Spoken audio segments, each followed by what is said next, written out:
surprised. Did you guys Is it make live right now? backstories? No. I have a backstory. I know. Did you not make a backstory? Fuck, man. Hi. I have a secret for you. I never make a backstory. Yeah, I know. Uh-oh. Okay. Hey, everybody. Welcome to Winterhold's Finest, a series of one-shots with TVK where I slowly degrade my mental sanity, and these guys help out. So this is going to be part 2 of our adventure, The Siege of Castle Rend by MCDM Productions. If you have not caught up really quick, if one of the party members could really quickly give a recap what happened in episode 1 for chat, please. Oh, Apparently episode people 1? take notes. Episode 1. Well, not like the very first episode. I mean like part 1 of this adventure. Oh, okay. Yeah, no, I've actually got notes. So we were in a town looking for some chick. Mm-hmm.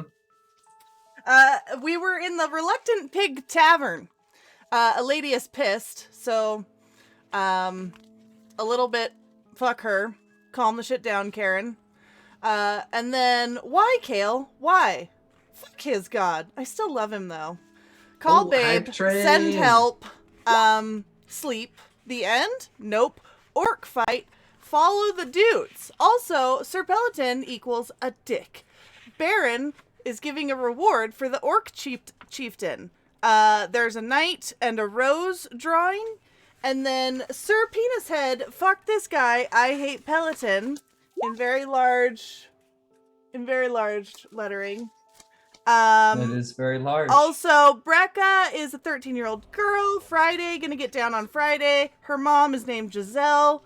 Pinna, hat, looking for love, not for click-clack. Popcorn Jackal, pet. Lenore, dad is Osler. Cheeseman, understudy. Mom, nope. Ryan, his dad's dead. His mom is Millicent. And Father Belladrone is also here. It's my name. These are all facts put together. They might someday form a cohesive story.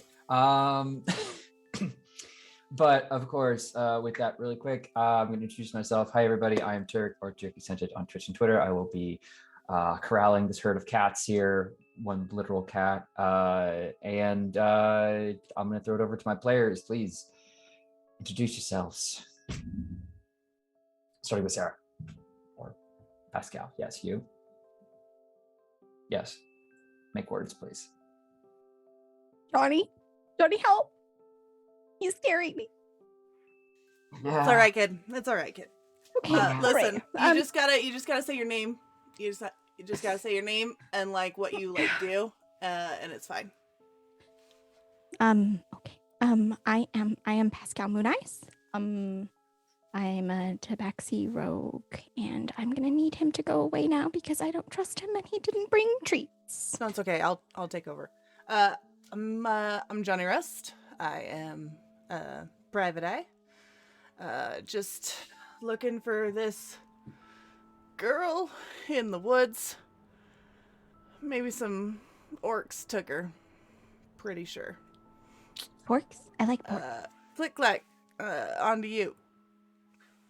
Hello, everyone. My name is Cora. Oh, wait. Were we, doing this weird meta thing where we're... Oh, shit. No, I'm Lukalak. It says under my face, though.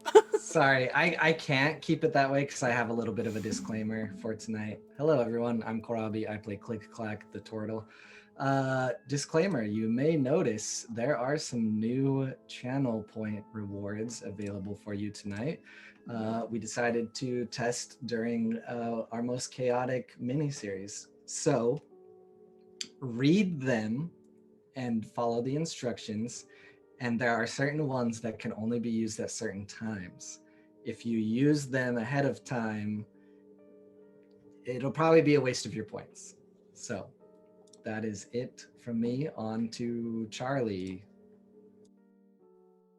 Hello, everyone. I am Tyrant. I will be playing the aforementioned Charlie, who is not currently with the party,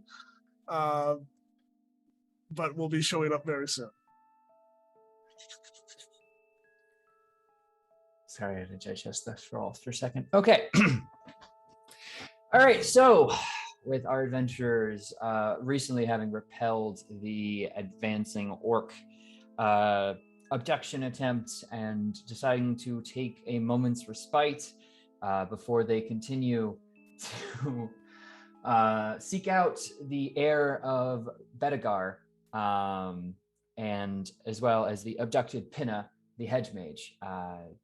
They've all gone back to the Reluctant Pig, where previously having slain Lord Peloton, they booked rooms as adventurers are wont to do.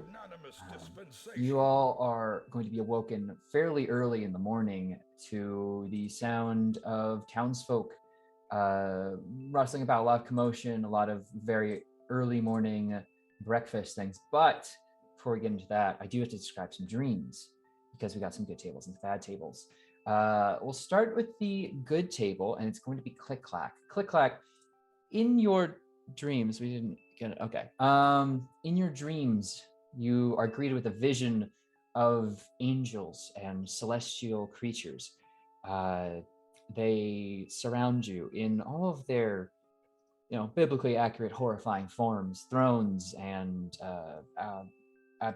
thrones and devotions and all the other fancy names for semi-human, mostly animalistic creatures with wings surround you and sing a beautiful chorus in your mind. And as you open your eyes, expecting the dream to end, you can still hear the soft angelic ringing. You have resistance to all damage dealt to you by undead and fiends, and you can also read and speak Celestial for the rest of the day. This feels pretty weird. Indeed. However, Pascal, your dreams are not as peaceful, actually. Why? Can you remind me about your mom, grandma, Oh, my parents? Yes. My adoptive parents? Oh, yes, definitely. Yeah. So, when Pascal mysteriously ended up outside of the Feywild, she spent some time just kind of kicking around until she was eventually picked up and adopted by a human couple. I gotta get the notes here correct. But yeah, Britta and Sam. They're the ones who named her Pascal and kept Moon Eyes, because that was her name from the Feywild that the fairies called her. Mm-hmm. So, in a way, your elder maternal figure might have been a fairy from the Feywild, right? Mhm. So, in your dreams, you are once again in the Feywild. You are free to move about and interact. You dance about with the fairies in the night, under an eternal starlit sky, prancing about. And finally, you find a particular fairy who was of deep importance to you, one who seemed to dote on you more than the others as a small kitten, child, tabaxi thing. And as you feel her kind of alight onto your shoulder, she softly whispers, Pascal, darling, you haven't shed nearly enough blood, Pascal. You need to kill more to satisfy, well, the pact. And you'll wake up a bit concerned, obviously, as you are Pascal and want to do, but as you do, you hear still a similar voice. Pascal, remember, blood is needed, all kinds. Find it however you can, spill it upon the earth, for me. And so, yeah, you all are awake, and there's a sound of rustling, bustling people down below in the Reluctant Pig.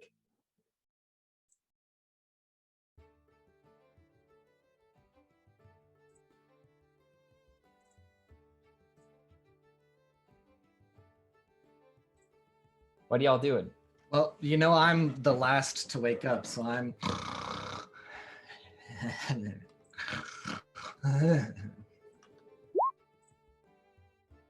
Mm-hmm. Everyone else?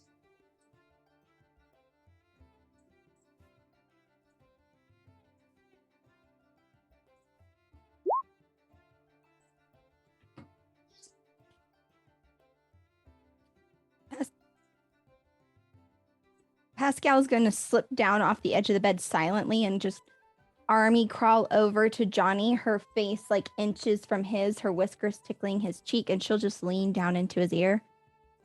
Johnny. Johnny. I need blood, Johnny. I need blood real bad.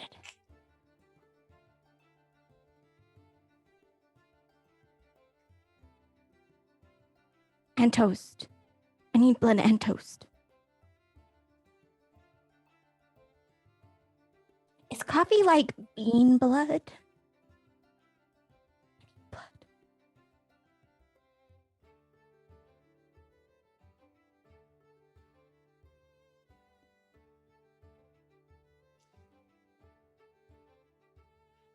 I'm not sure people could hear you.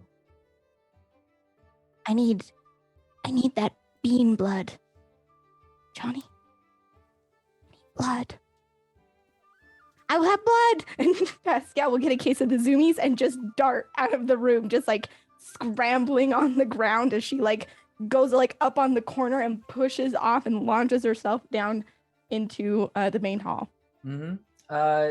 Johnny, as you are writing yourself, you have your head of disguise on, right? You appear more humanoid than most people, despite your truly warforged nature. Yep. As you do, you ever get one of those sudden neck cramps as a human, you the player? All the time. So yeah. You experience basically the Charlie horse of the neck, and your head goes suddenly stiff, which is odd because you don't really have biological functions like that. There's really no muscle. Really, find myself cramp. some oil. However, you are going to feel something kind of like as if a muscle along your neck spasmed and then unhooked, and you find yourself with a cloudy head. So going forward, you're going to have a little trouble remembering things. Ah, fuck. Anytime you need to recall something, I'm going to need you to roll a d4, and if you roll a 1, you've forgotten everything about it. Okay, that tracks. Yeah. So yeah, now that you have your associated memory issue, what's up? Are you gonna go stop the little psychopath you just unleashed on the world? I unleashed. Pascal's doing her thing. What? Who am I to yuck her yums? You know, she wants blood. Let's get her some blood. I'm voting that Peloton guy. Well, his body disappeared. To be fair. Did it? Can I roll a d4? Sure.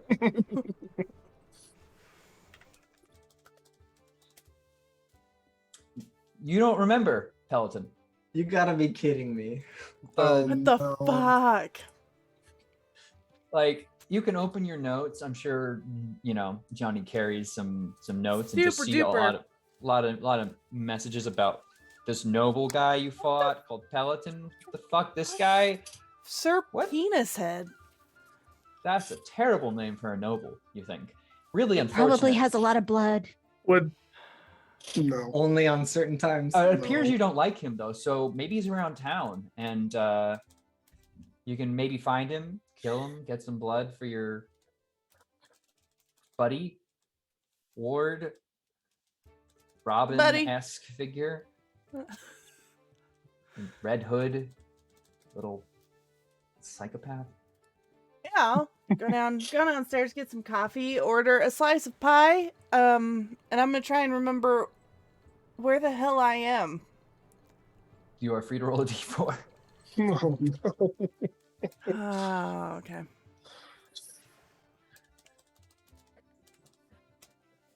Oh my god. No idea. Yep. A woman Could will have approach sworn you. I was in a forest. Yeah, a woman will approach you. Everyone else, of course, going down at their leisure. Giselle will, of course, complete your order with like a kind of like nod, like, sure, you might have spelt the death wish of the town, but you also stopped an orc attack, so it's kind of 50-50 right now. As she's kind of sworn with early morning orders, and she will put them down in front of you. Just so you know, they're having a meeting down at the Church of St. Tony about what to do with the orc attack. Not sure if you're going to be I'm sorry, Church of St. Toby, what? St. Tony. He's just Alright. down the road. I think you, Father Belladron mentioned you'd spoken. Might have been some help. He's vouching for you at the moment to be in there. Not a lot of people are super. Oh yeah, Father Belladron, super duper. Know that guy. Yeah, got his name here in my notes. And you do remember Father Belladron, I do. The head priest here for the Church of Tony, the god of salt and heals, of course. The frailer older man, well beyond his years, but he still seems to have a warm smile and was happy to see you at the time, despite being a complete stranger. Not weird Johnny, at all. you'll see two like glowing eyes underneath the chair next to you as you hear Johnny. Hey, Pascal. Ask him if they got any blood there. Also, I would like a sandwich. Thank you. Hey, excuse me. Excuse me. Oh, yeah, yes. Could I get... You guys got any black pudding? Black pudding we're a bit out on, but, well, we did have some fresh pig come in. I could see about, I don't know if you need rare. Yeah, very rare.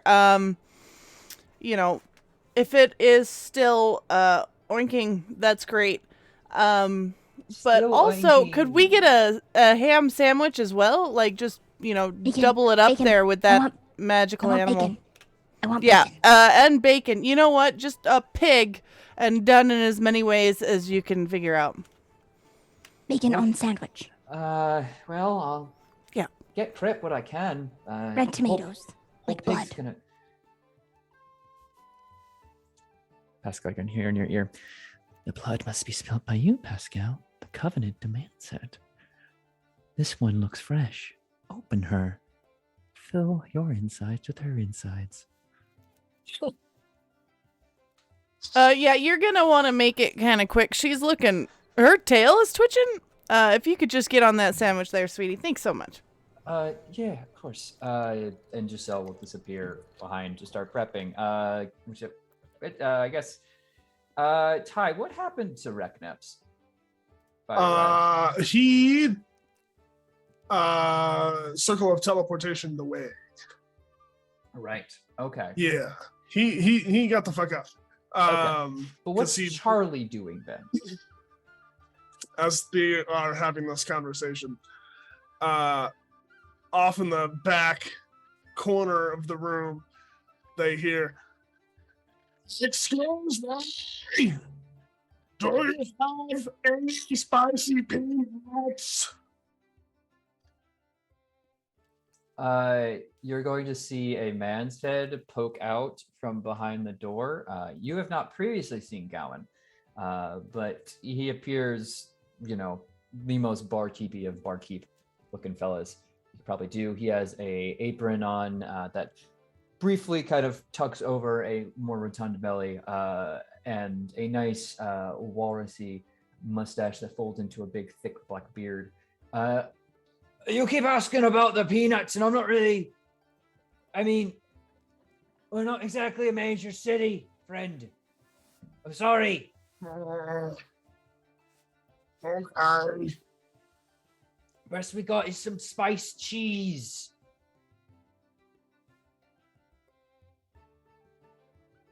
Cheese. Yeah, it's what happens when you let milk sit for a bit. Cheese.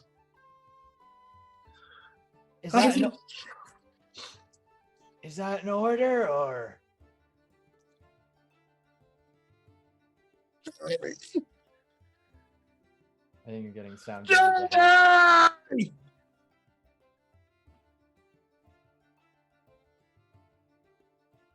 Johnny, are you going to acknowledge the psychopath? I'm very decidedly just eating my pie. I'm just sipping my coffee, just like... It's good pie. Very clearly local ingredients, recently brought in. Does Johnny put a slice of cheese on the top, though? What? No, man. I do that with slices of apples, though. What's Or wrong with a you? nice slice of Colby Jack wrapped around a banana. You've never heard of the cheese slice on Mr. a... Rogers told me that. Not Mr. Rogers in chat. The actual Mr. Rogers on TV. Anyways. Johnny, I'm Johnny, just... Johnny, Yep. Johnny. Yep. I was Johnny. hoping to, like, finish my coffee, but it's all good. Yes, Pascal? It's Charlie. I know. He has a lot of blood. He has a lot of blood, Johnny. He does, but it's not for you, Pascal. Not his blood. There's too much of it. You'd drown. Drown? Yeah, Drown don't in want blood? that. But not in, like, a good way. Not in a, like, oh, no. I'd say it'd be very wee.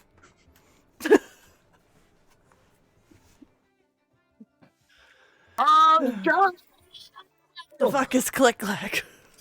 Where the fuck is Click Clack? Oh, The world well, wonders. on the mention of cheese and hearing Charlie yelling about spicy peanuts, one of Click Clack's favorite snacks, he would grumble awake and start to come down the stairs. And as the big turtle barbarian walks down the stairs, he does that thing where his legs are so big he steps and like goes over 3 steps. And oh, good morning, everybody. Ale, please. You're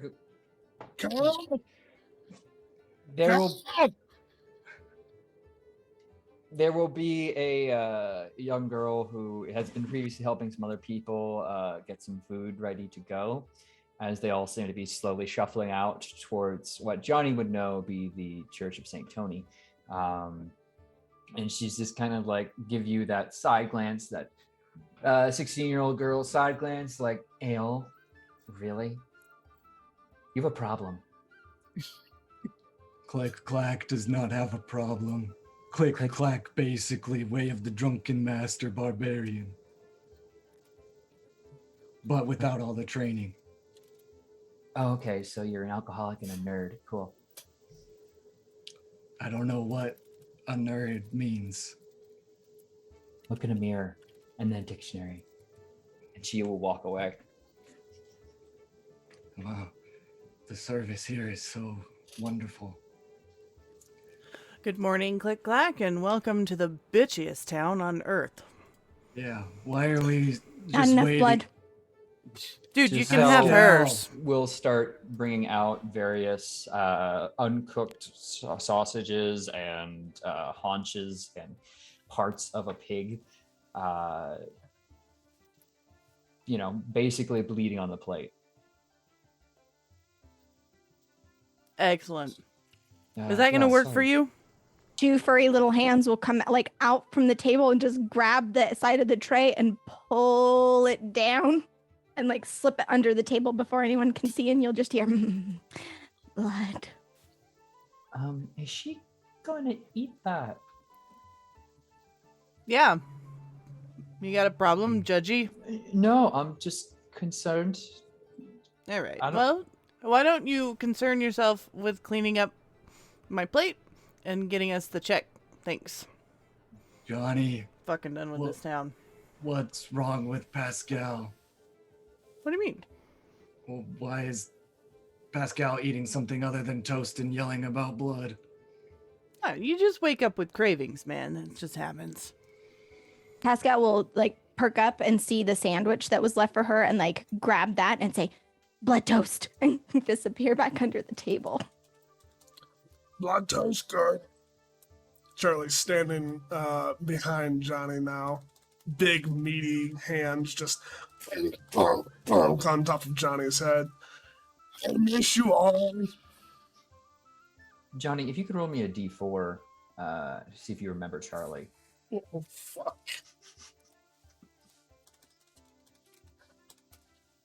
All right, you're good. Of everything to remember, you definitely remember Charlie. Hi, Charlie. How you doing? Ah, good. I'm free now, so I decided to come find you. Well, listen, there's some people that stole a girl, I think. And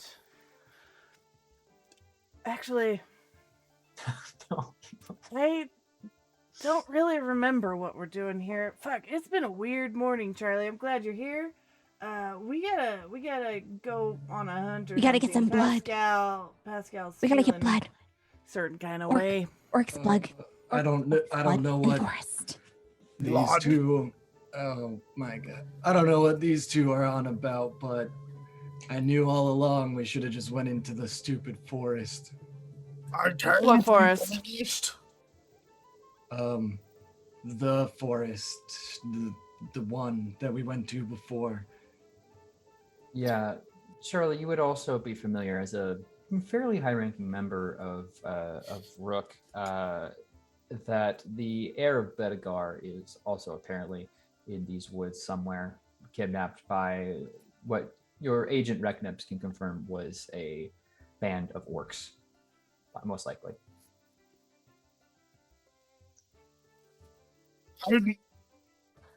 I knew something about these woods, but I can't remember now. Brain hurts sometimes. Yeah. Too much blood? Too much blood. Not enough. Not enough blood. Johnny, We've- not enough blood. Nah, it's fine. We'll get you some. We're gonna go on a nice hunt. We're gonna find an elk. You can take it down. We find Get that girl this- with the fancy hat. I bet she will give me blood. She will satisfy these She others, wouldn't though. Give me girl with a her fancy hat. hat. Yes, I wanted to buy her hat and she wouldn't let me. You remember Pinna, the hedge mage, a young girl who is out here just making her way through life with some minor magical abilities and some good brewing recipes.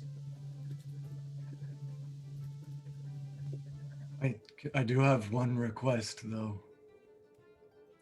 Can we not go on that bridge again where we made that guard cry? Bridge. What bridge? No want tears, only blood. Don't worry about it. Let's just avoid bridges and go to the forest before Forest That's Pascal. dead. As far as you're aware, there's only one bridge across that small stream. You can walk through it, though. Well, I can swim through streams just fine. No swim. You can stand on my back, Pascal. That would make getting his blood very easy. Is river made of blood? If you try hard enough, it can be.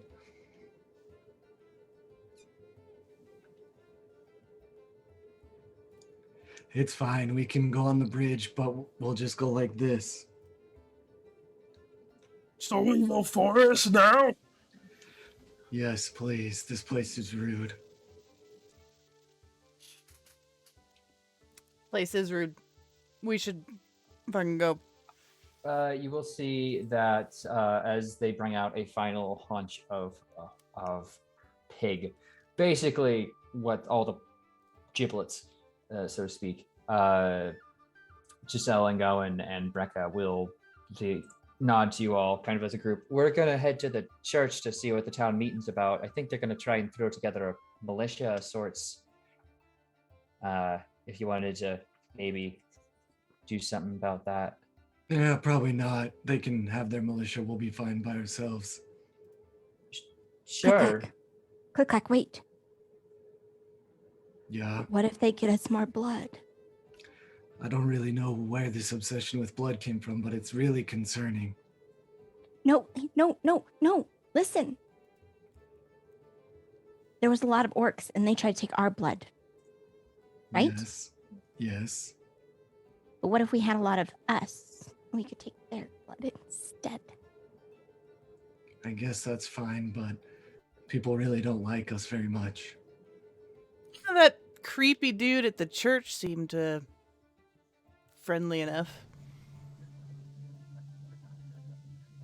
The only person I remember from this town. I mean, you can try everyone else that you actually talk to, which is like 4 other people. Well, I don't remember anyone from a bridge. Nope.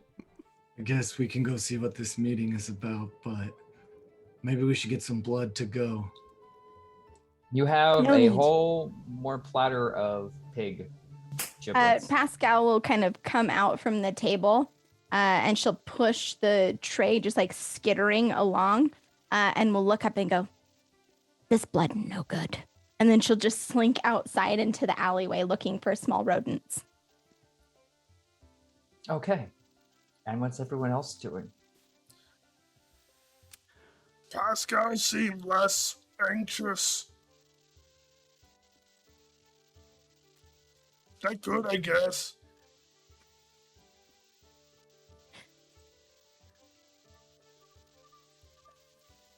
What? I'm gonna stand up and just give this chick a dirty look, and then just kind of brush off my trench coat and head out. She seems confused by your dirty look, as if she remembers exactly what you did to the town and you don't. But, you know, she'll also I walk will out. not pay that any attention because I don't remember Yeah. anything. So Well, she can be unfortunately for you, confused you're all both she walking in wants. the same direction, so it's one of those moments. So you'll be walking out with Giselle, Gowan, and Brecca as a unit. Ugh. All right, let's fucking. Unless anyone has any go. other direction, they can take you over. Everyone else going to the church? I guess. All right. Yes, but Pascal will be hunting small rodents and birds as she goes, just like bird, mouse, and just be killing them in the alleys as she moves. Mm-hmm. Charlie's gonna try to follow Pascal as stealthily as he possibly can. Sure. Pascal, my bed is full of dead rats. You should have just let me know you wanted more. Oh, that's right. Pascal like pops out from behind a crate with like 2 dead rats in her hand. She goes, blood. I feel like this is very concerning, Johnny, and we should probably figure out a way to... Are you not concerned? Listen, my hope is that she's woken up with a strange craving. And we get her some blood. Like, maybe she's iron deficient, you know? Sometimes that fucking happens. And then, like, Yes. we let her hunt and kill something good. She gets enough blood in her, and then she's A-okay, you know? Bob's your uncle.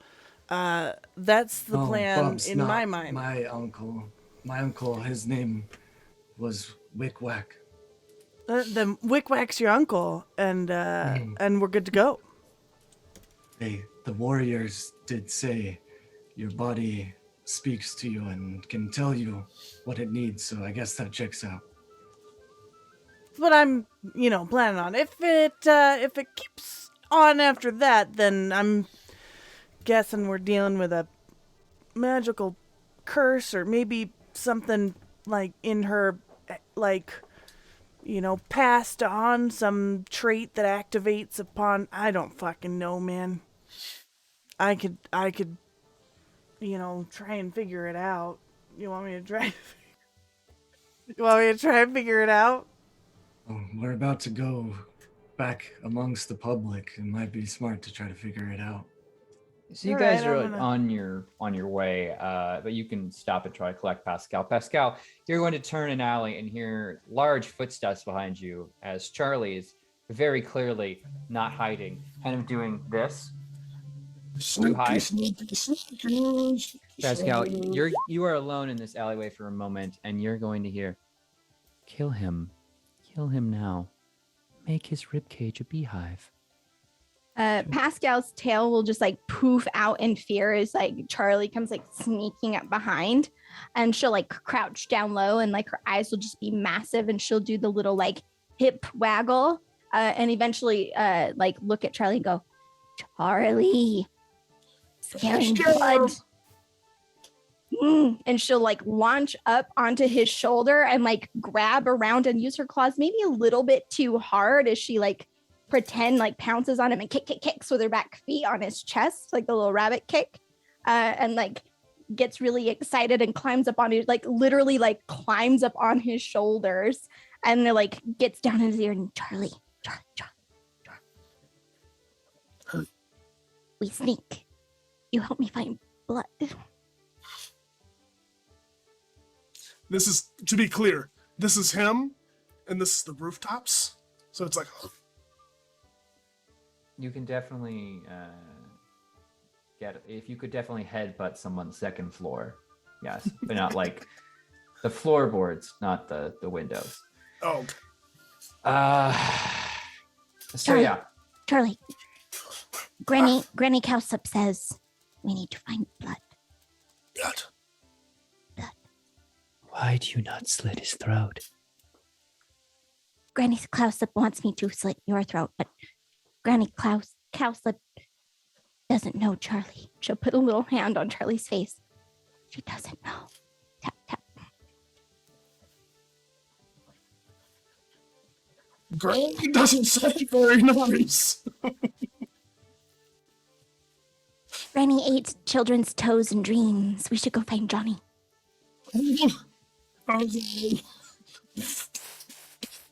So you guys can eventually link up. It's not a large village by any means. So as they round the corner, Johnny, I believe you made an insight check on Pascal. Can you tell me exactly what you're trying to define here? I'm trying to figure out like just from the vibe what I think is actually going on with her and if there's anything we could do about it. So in regards to what's going on, there are moments of like it's like Pascal is hearing something that no one else is hearing. And that seems to come right before the insistence on blood. So clearly there's something going on. I don't know, Click Clack, for you, you might think that they're just hearing the angelic music and having a reaction to it. We got another bad table, which I think you're solving now, so I'll hold for that.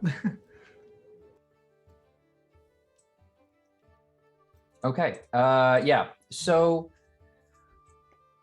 as you, perfect, these kind of work in a wonderful way. So Pascal, as you are sitting atop Charlie's head, looking about, you see in the second story windows minor knickknacks and things of the poor people here, simple farming community, but everyone is entitled to one or two nice things, of course. And in your mind, Granny Cowsup goes, It's not enough anymore. You failed to spill the blood I needed immediately. I need you to build the largest horde you can, and then kill them all atop it, as the noble dragon would do. you are now compelled to start compulsively hoarding loot and create a massive horde, not unlike one in a red dragon's den. You'll take any gold and valuables you see by whatever means you see fit, and then take them to anywhere you would call home.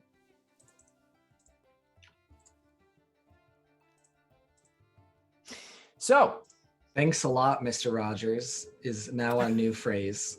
I'm coining it now. Thanks, Obama is out. Thanks a lot, Mr. Rogers. Thanks, is in. Mr. Rogers. it works. Anyway, are you guys going to head to the church? Are Shinies at church? Oh, I'm there's gonna look definitely- over at Click Clack and just say, listen, I think she's hearing things. I don't know what to fucking do for that. So we just try and make sure she doesn't hurt herself or others. Maybe try and get her some blood in a safe way. We'll call it good. There is a home remedy that my mom used to enlist from time to time when we got out of hand. She I'm all ears. called it a bottle of bonk. Maybe if I just hit Pascal over the head really hard, she'll snap out of it. A bottle of what? Bottle of bonk. this all over. Jeez. You're got saying really violence? I mean, isn't violence always the answer? That's what I was taught, at least. I mean, it does seem that of late, I feel like maybe, yeah, it feels like a whole lot of violence lately. But with Pascal, maybe we tone it down a little and we just say, hey, bad Pascal, bad.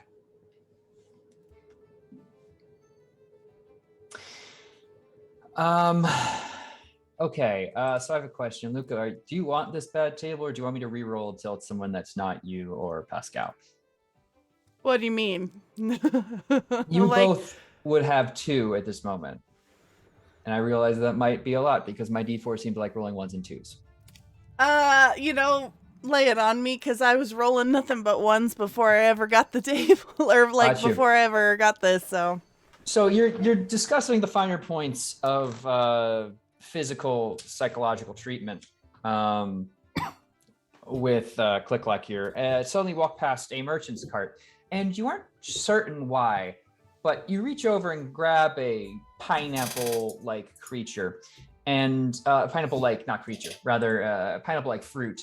oh my god! And kind of unknowingly like jam your pinky finger into it twice, making eye holes, and as you continue speaking, fuck! I got the Wilson one. you have his name is Wilson, and he speaks for you now as your puppet, basically. I'm gonna hold up this pineapple and aim it at Click-Clack. Click-Clack. Something keeps happening. I'm starting to think that we may have crossed the path of someone we shouldn't have. Why are you holding a pineapple like that? Johnny's holding Wilson because, Wilson sometimes gets things across better than Johnny. I didn't even get my ale, so my voice is not as deep as usual, and now there's this and Pascal and blood. No need to feel insecure. You're still perfectly macho. What does macho mean? You know, like barbarian-esque, deep voice, lots of hitting, all that sort of stuff. Yes, that is the goal. So you guys are gonna make your way to the church, and the town fits in there quite nicely. It seems everyone is able to find a seat, though making your way in is a little difficult for the larger members of your group. These are certainly human-built and intended doors, certainly not ogre or turtle, though Click-Clack's able to get through just fine. It's just no one else could really walk in with you at that moment. Making your way in, you're going to see a few people right at the front. Most of them you recognize, or rather a few. Mayor Osric, Giselle's up there, Father Belladrone. And then you're going to see some other guys. One you might have seen milling about kind of in the middle of town, seemed to be kind of like blacksmith, and the other Johnny would have probably perceived him with your high passive perception. He was up on a roof yesterday. Actually, you can roll me a d4 if you remember that.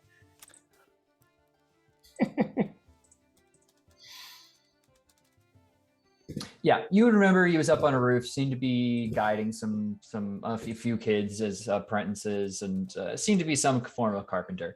There's also an old man up there, bald head, and, kind of a real Eustace Bag looking guy.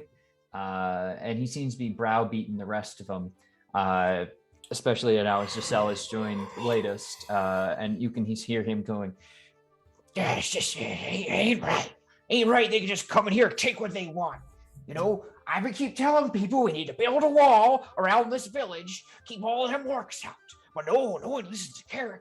I just am the oldest, longest living member, and for good reason." Man, they should build a wall in this town and keep all the assholes in. Well, people can just climb walls. It's not really a good... Wait. Why do I care? Never mind. Dude, I really, yeah. So Mayor Ostrich will get up. All right, okay, easy. Well, if we could get a report from our guard here, what happened last night, perhaps we could start there before we start arming up. And Carrick will start. We need a posse. We need a posse to go out there and take those orcs down. Show them what we mean business.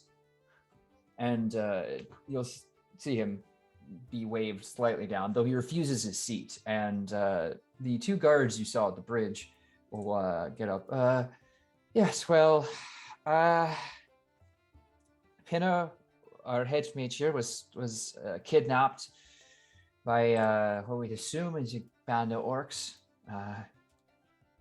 Don't necessarily know who, but their numbers are quite vast. Whoever was left behind was only a fraction of what they have by the looks of it from when they initially came about. It was like they all descended out of the forest at once, and then Carrick went up. Well, you are bloody useless. It's just out here to hold your spears and cry anytime anyone looks at you half mean. Blood, Johnny, blood. He said blood. Yeah. Johnny, Yeah. Johnny, blood. Oh, he's got a lot of it. You give me at least, you give me half this town here. We'll get your spears and some padded armor on. We'll head out there. And you'll see a few people start to kind of nod and agree, and some of them appear to already be armed. You guys can make me a investigation or perception check to look over this mighty force, or rather an insight. I'll lead you myself, old man. See how tough you Perception? really are. Perception, insight, investigation, anything pertaining to That's the a 27. Get wrecked. Mm-hmm. All right. Anyone else want to jump in? All right, perfect. You're all quite aware. Time out. Sure. I want to make sure I do this right. I did have a +2, so that's a 29. It was a DC 10, but all right. You can tell, looking across, this weaponry is old.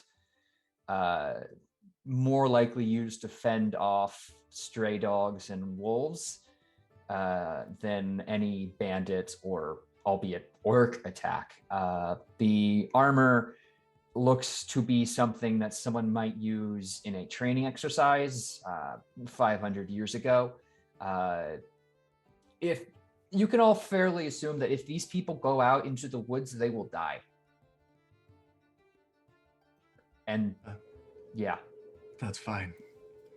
All right, everything seems okay here. Johnny, Should we go try Johnny. and find? Yeah. I want their blood. Yeah. No, get it. But no, Oh, if they go into the forest, the orcs will get their blood. yeah. I will not get their blood. Oh, No, we'll just pick it up first. They Johnny, where's will Wilson? get their shiny. We'll pick up their shinies first too.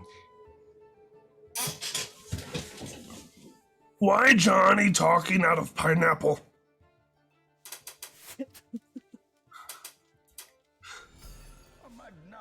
Charlie, who is half in the church, like just left arm, shoulder, and head, just kind of in the doorway, because I'm sure he can't fit all the way through. Yeah, no. Will like reach out towards Johnny and is going to try to swat the shit out of this pineapple, which Charlie assumes is a magical creature. And that is his favored enemy. So he's going to just try to bat the shit out of this pineapple. Mm-hmm. Click clack. In that moment where a ogre halfway into a church dedicated to a god of salt and eels, talking amongst a group of unarmed peasants that you seem fairly okay with just letting die on the woods, to an orc attack to save a girl you barely know who refused to sell her your hat, and also somewhere along the line to also save some heir you've never met of a country you don't really care about. It strikes you that this is all probably a complete dream and doesn't make any sense, and it's just absolute gobbledygook, especially as one of your traveling companions is talking about blood and gold, and the other is talking through a pineapple, like two different varieties of Spanish conquistador. You are fairly certain you don't exist anymore. you're just a figment of imagination here. And any attempts at perceiving you or speaking to you are obviously just speaking to things around, like obviously just speaking to a wall or to the open air, a la a Shakespearean solo. And physical touch is ignored. Yeah. You've opted out of being perceived. Do not perceive me. Got it. No one better perceive me.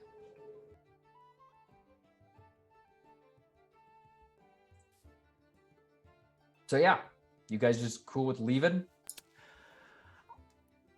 I'm pretty sure I wanted to talk, or Wilson here is pretty sure that Johnny wanted to talk to a fucking church dude.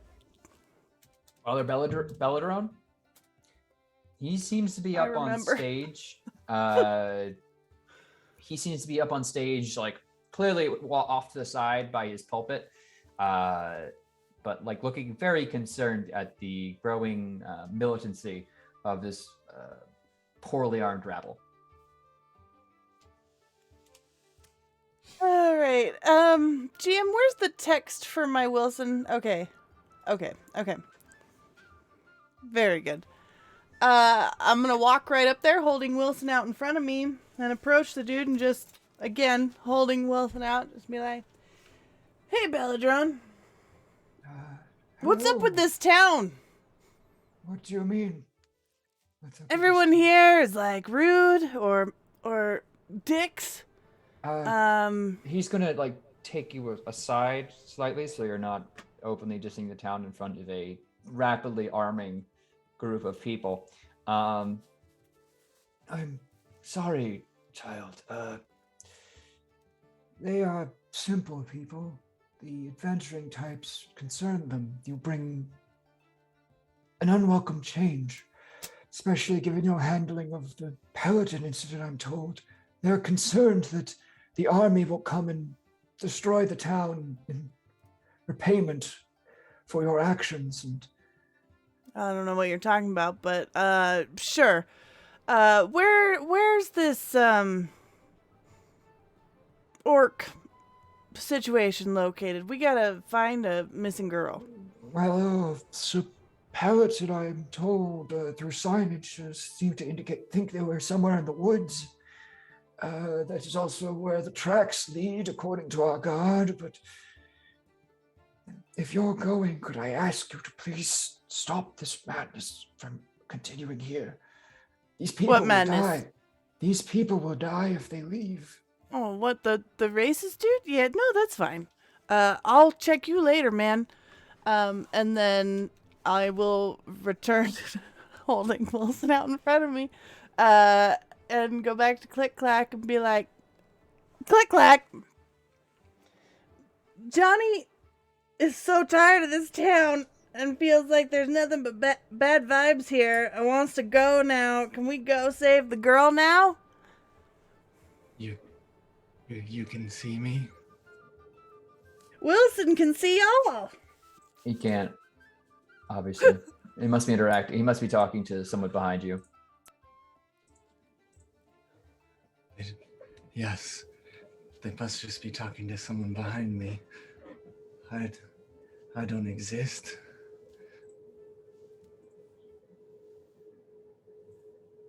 Whack!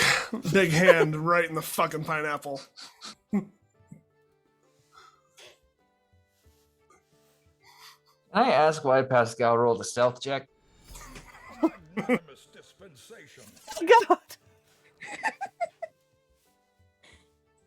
As everyone was talking, and Charlie no longer was paying attention to her and redirected focus to the pineapple, Pascal would have tried to slink on her belly through this angry crowd towards the box where she thinks shinies are at the front of the church. Mm-hmm. Everyone watches you. As it irks.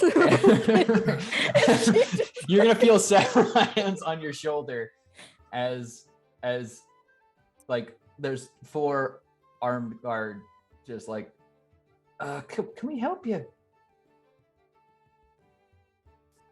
Do you have any bags? Kill them, Pascal. Ram their spears through their eyes. Excuse me, sir, sir. And she'll just like tug on one of the guards, like just looking at him, massive eyes. Do you have a bag? Oh, we're gonna need you to put those back. Actually, Well, I haven't Those are, taken anything yet. I just need a bag. You can't have those. They're gonna reach over you and start creaking the box shut. What are you doing, Charlie? Hitting the fucking pineapple. Oh, okay. Pascal, seeing that this is not going the way that she wants, will lay her ears back and kind of bear a little bit of fangs and go, keep an eye on your blood. And she'll just get on her belly and scoot over to Click Clack. Oh, this is gonna be great. Perfect, Charlie. Hey, Charlie. Charlie, as Pascal returns, and you make solid contact with that pineapple. Its DC is not very high. AC is not very high. You just and you could just spike it into the ground.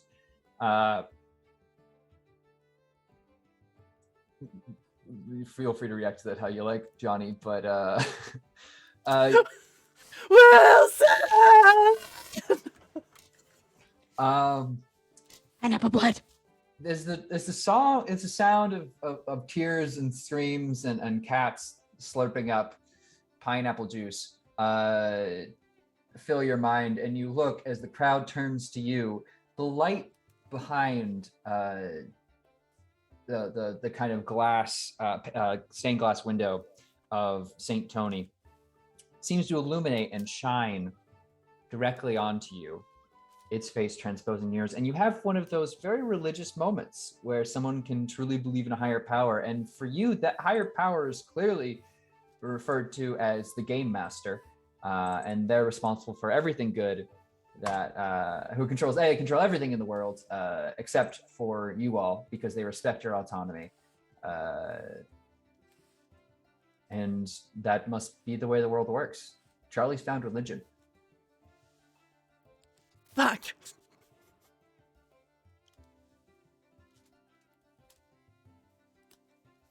So, are you guys gonna leave, or are we just gonna keep? I doing am this? just gonna run back to the marketplace and be like, oh, that wasn't really Wilson. I'm gonna get a new Wilson. That wasn't really Wilson. It was just a pretend Wilson. It was just like a starter Wilson. I'll get a new Wilson. This is fine. It's fine. Wilson! Mm-hmm. And I'm gonna run back to the marketplace and get myself a new Wilson. Click, clack. Click, clack. Where's Johnny? Why are people saying my name but not speaking to me and speaking to other people but using my name? Wait, do I have a name? Oh, no. I don't Click, clack. exist. Click, clack. You need blood. You have Feywild sick. Click, clack. You think, therefore you are. You're obviously in a dream. Yes, this is just a dream. I don't exist. No one Click, will clack. ever talk to me. We will find Chinese and blood. Turn Chinese turn his shell into a boat, and sail across this village in carnage. I don't know where to go from here. Play his stomach like a bagpipe. Charlie.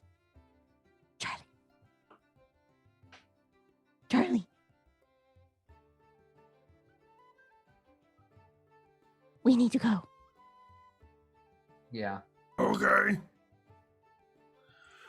Just, we have to let the game master know so that we can move on to the next area.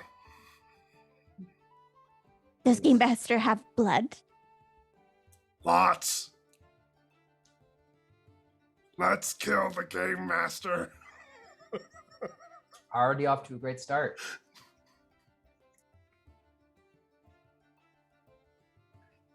So you guys are going to leave the Church of St. Tony to this militia forming, despite everyone looking at you like the group of adventurers. Okay, what? Hey, why are they looking at us like we are? Like, are they really looking at us and being like, "There's some folk who are capable and can help"? No, they aren't looking at you like that. They're looking like you walked in, spiked a pineapple on the ground. One of you tried to steal from the alms box, not even well, and then walked up, openly insulted everyone in front of the town through a pineapple. And then one of you's been halfway through the door and seemed to have this kind of like glitter in his eyes and is now like, yeah. They're looking at you like that. Like there's responsibilities and repercussions for your actions. Guess who's back? Back again. That's Game Master be with you. the first thing I've heard is we should kill the dream. Maybe we should kill this Game Master. Maybe that's why I feel this way. I think most of the things that are bad or good that come in life probably come from the Game Master, yes. Good, they have shinies. Game Master has shiny. Shinies and blood. I sacrifice Game Master on horde of shinies. We This must is tell Johnny. good. I like where this campaign is headed.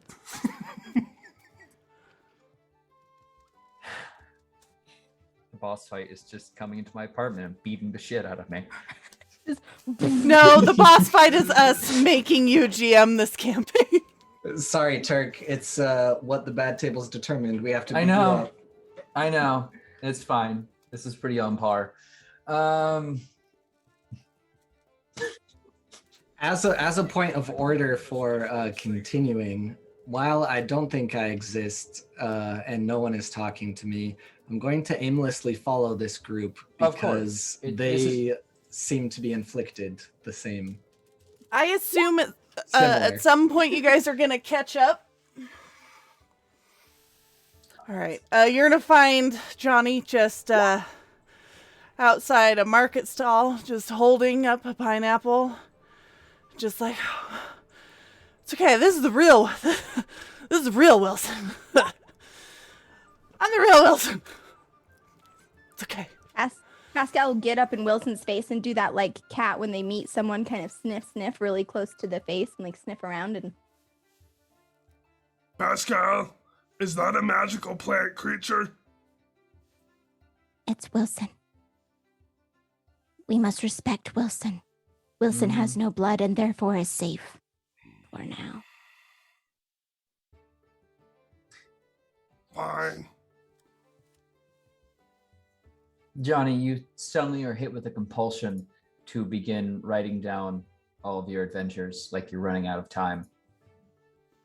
All right, hold on, Wilson. Hold on. Finally, a good bad table that counteracts the first bad table, sort of. Yes, the sudden memory crisis you're having does hit you, as it's a very appropriate time to start writing down everything to refer back to it later, a la memento. Very good. Okay. Wilson is here. Is the real Wilson. Great and powerful Game Master. Please advance the plot. Well, the forest Rend is right there. You are free to go whenever any of you wants to. The only thing I know for sure is that I thought in the forest there were bad things once upon a time, and for some reason I decided against it. So I will continue to the forest to find the bad things. That's fair.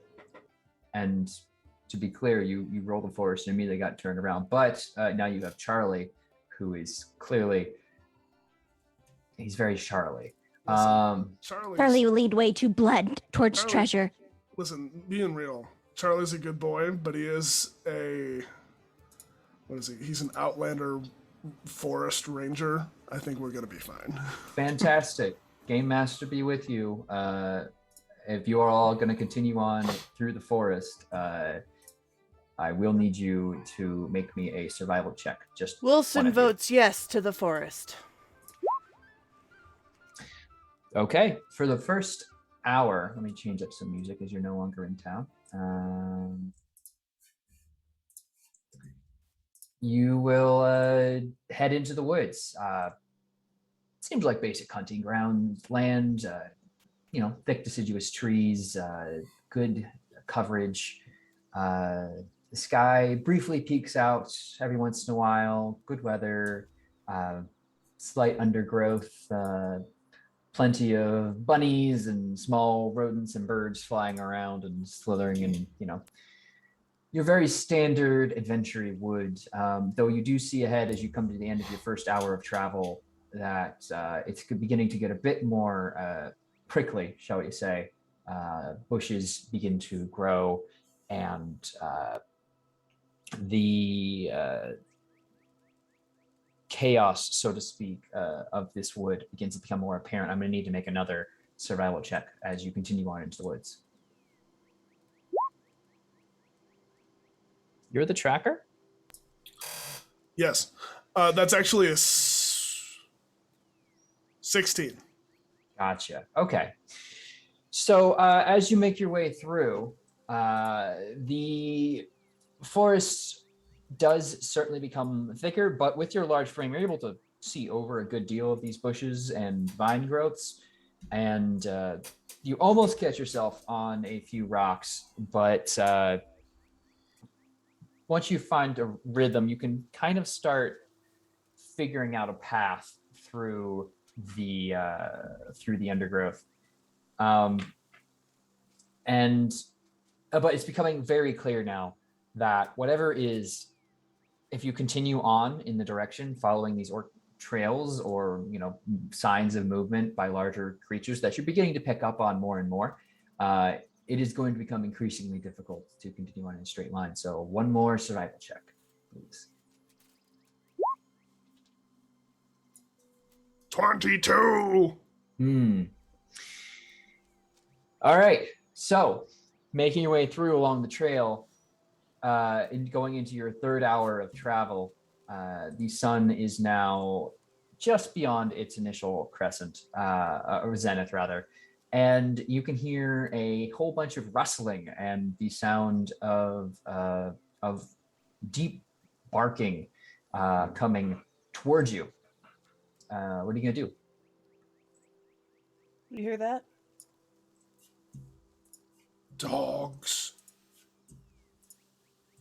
And you hear a diminutive huffing at the lead of this, coming almost perfectly in your direction. Tiny puffing is heard by Wilson. Pasco's gonna climb a tree. All right, make me an athletics check. Oh no, you have climbing speed, so yeah, you'll be fine. But You're she up. will try to do it sneaky. Make me a stealth check. All right, you're up the tree. -2, because I do have a -2, so 12. Okay, you're still up that tree. The overall effectiveness of Curse us. of that will be determined later. But yeah. What's everyone else doing? There's dogs. Wilson says, Oh, if I'm not Charlie nothing hears dogs. real, just wandering through the forest. Charlie, Wilson says we should try and hide or get low.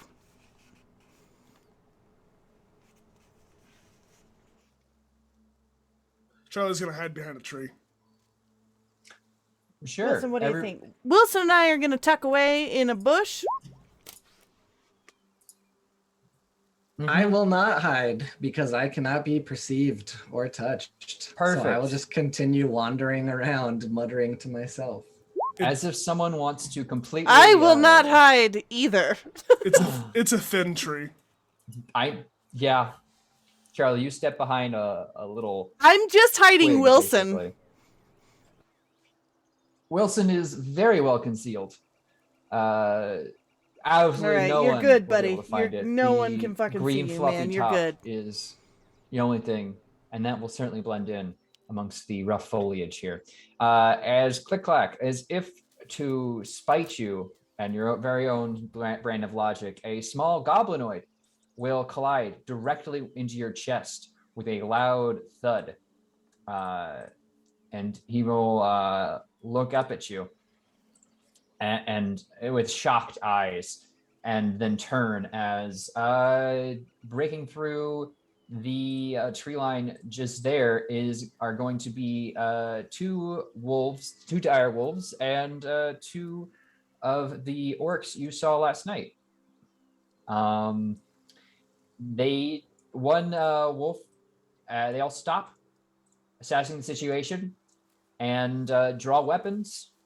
The orcs looking directly one at Pascal and the other at the rest of the party, as they both And they have wolves, big ones. All right. Two of them. Why did I feel like So I felt that? No, it was just Click clack. couldn't be real. continues just a dream, To hallucination. question existence. Okay, everyone, I'm going to need you to roll initiative as these orcs point a sword at you and seem to. Do any of you still speak Orcish? How the fuck do I spell Norris, existence? blood bags. I speak orc Wilson, You what's speak that? orc? and goblin. Nargis? Fantastic. So you will hear Pascal basically like there's like fuck, right? There's like fuck you, dude. This is like, I don't have the proper English for the level of personal, spiritual, and mental insult this form of language is meant to convey. It's like super duper fuck you, dude. I hate you so much that like I wish your grandma gets run over by like a shit cart. Like, it's real mean. And the orcs will like honestly like be taken aback by the comment for a second, before bristling and getting into a more defensive position, and they're gonna shout in Orcish, so only Charlie can understand this. Give us the corpse fucker back. He shall be executed for his crimes. There's a corpse fucker. Well, you don't understand Orcish, Which is... So you more sounds like Listen, maybe I sized him up and knew exactly what kind of creature he was.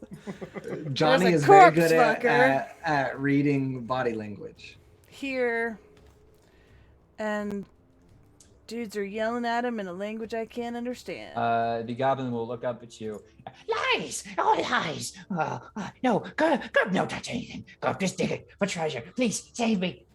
Is he speaking in goblin? Yes, 100%. Okay. There's some weird dynamics going on here.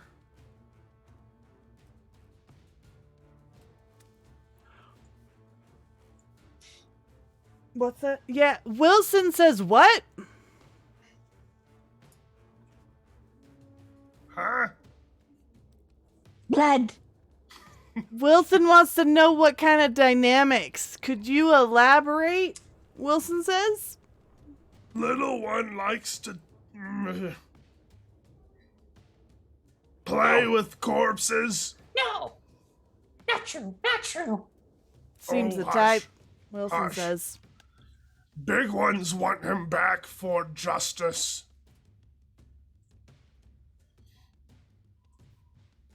I don't know why my initiative didn't work. It says I have no valid token selected. You have to click on your token on the Roll20 page.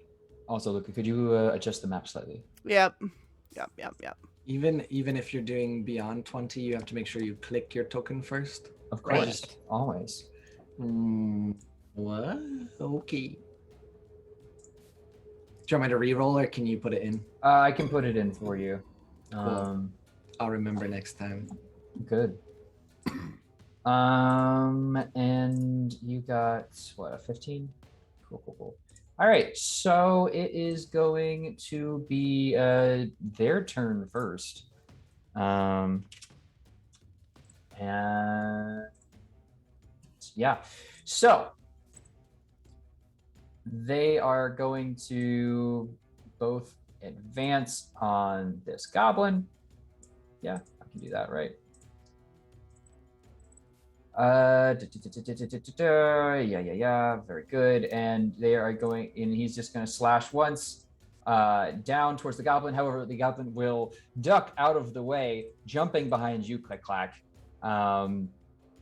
And then this orc basically trying to continue back, will take your presence there as you defending it, and will then swing at you for an 11 to hit. If it's moving through me, I can take an opportunity attack, right? Well, it didn't leave your swing danger space, basically, so not true. quite. Okay. All right, cool.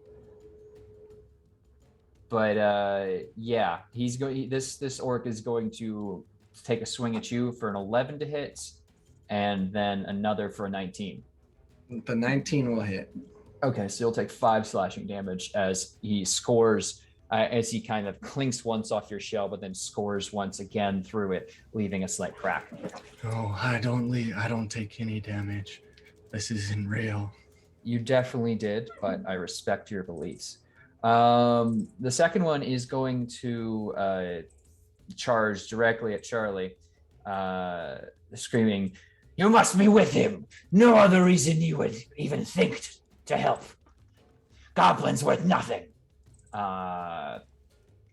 And that's gonna swing into you. So 24 to hit, and then a natural 1. So that's gonna be 7 slashing damage as he quickly cuts into your knee, blood spilling from it profusely. But as he comes back, he will lose his grip, and his falchion will end up just next to you in this tree.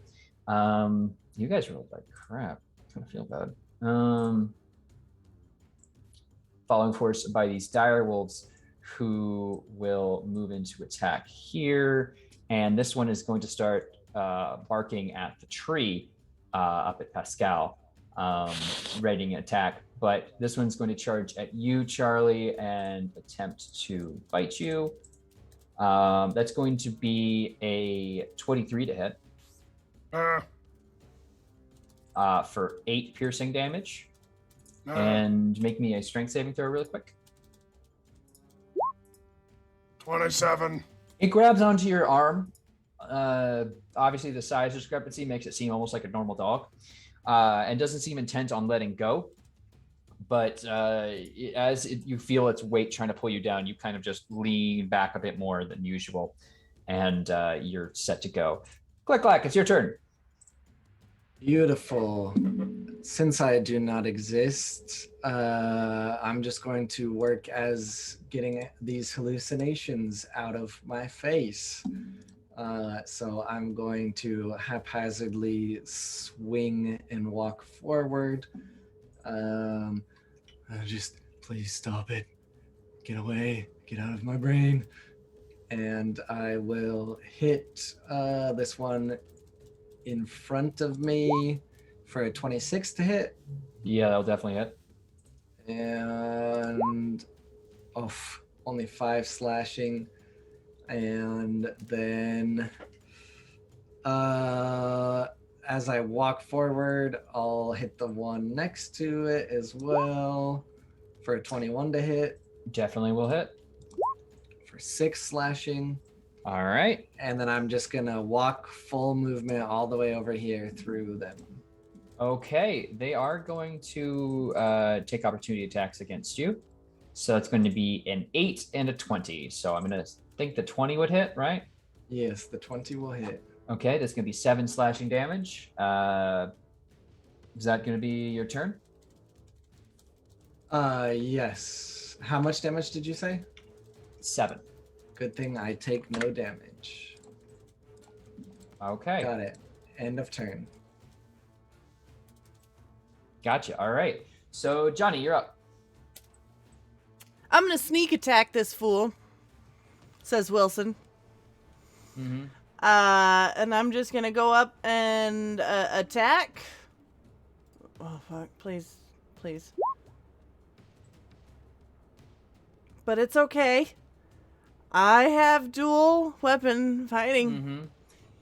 You go and thrust, and for a moment you forget that you don't have Wilson in his hand, so you kind of try and hold a pineapple in your arm as you do, so it kind of just comes across very short, like a T-Rex arm would.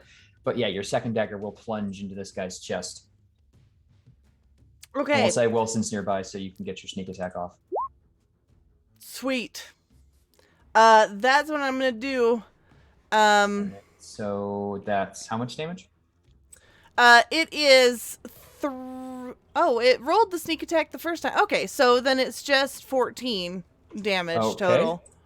Stabbing it need to roll right this up into again. his arm. All right. Okay. I'll say, good job, buddy. Pascal, is your turn.